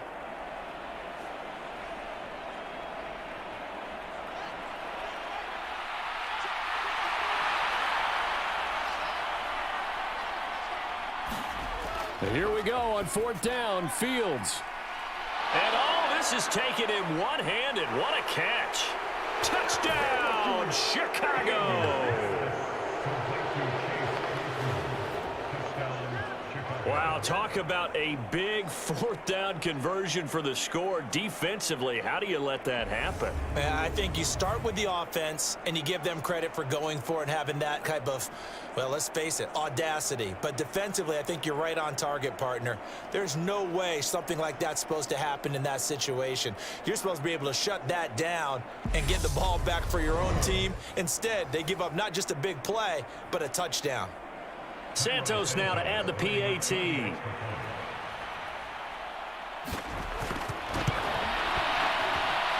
And it's up and good. That time, 75-yard drive, 5 plays. And it was finished off by the Chase Claypool touchdown catch.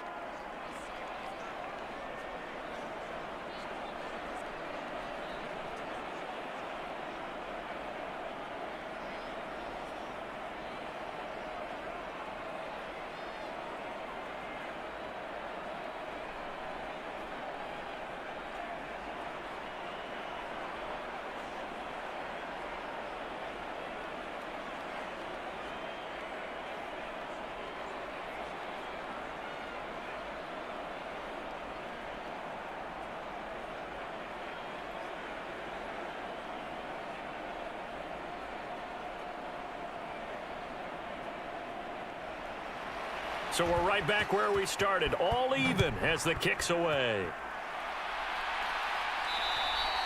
And that'll carry over the back line of the end zone for a touchback.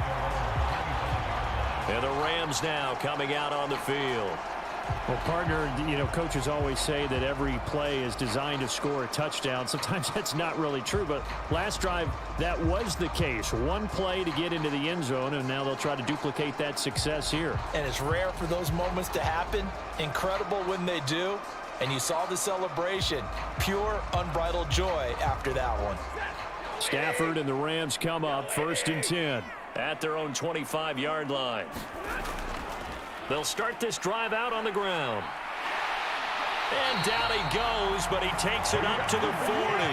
Wow, and even 200 yards rushing for him now with a couple of touchdown runs to boot. For a lot of guys playing this game, there's no better feeling than running right through a tackle. He's able to lower his center of gravity and turn his legs for a really nice pickup. So quickly all the way up at the 40-yard line.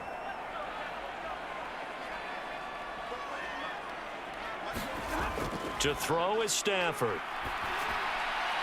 Middle of the field to Jefferson. And they'll get this down to around the 47-yard line. They go back to that well. He's had a great game. Defensively, they haven't been able to stop him. Same thing here in overtime. And sometimes that goes to the play caller's ego, because a lot of times you have so many different plays you want to call. But when you spot a matchup that's working for you or a player that has the hot hand, keep giving it to them. That tells me you're mature as a play caller, and it's working for them in overtime. He's got it to the 43 here. Well, if you're a football guy, that's a pretty run because everyone is in sync right there. Obviously, the guy carrying the ball, but how about the people up front? Leverage, athleticism, they created some nice space for him. Following the pickup of 4, here's 2nd and 6.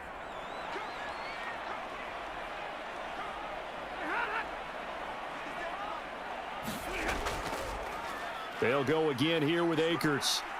And some good tackling there as he stopped up at about the 41.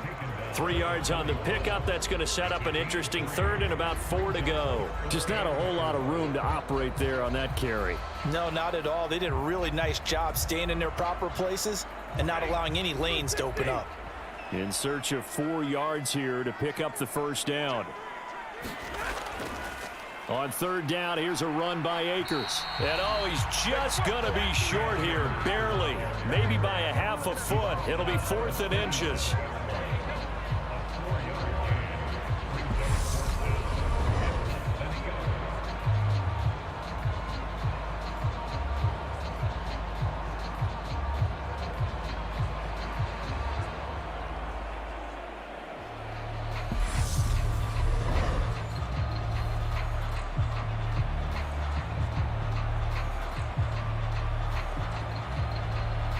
So it all rests now on the right foot of the kicker, Matt Gay. And now the Bears going to signal for another timeout. They'll be left with just 1 remaining here at OT.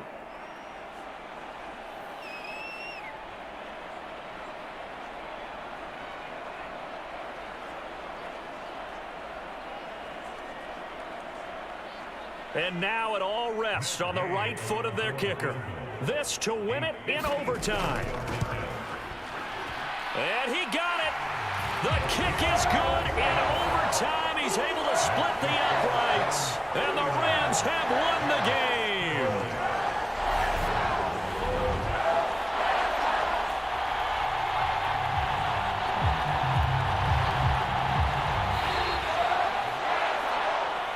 Another one in the books for his partner. Always great to be by your side. And look, both offenses, both defenses had some moments in this one, but I think you would agree these coaching staffs are also going to have some stuff to clean up on film.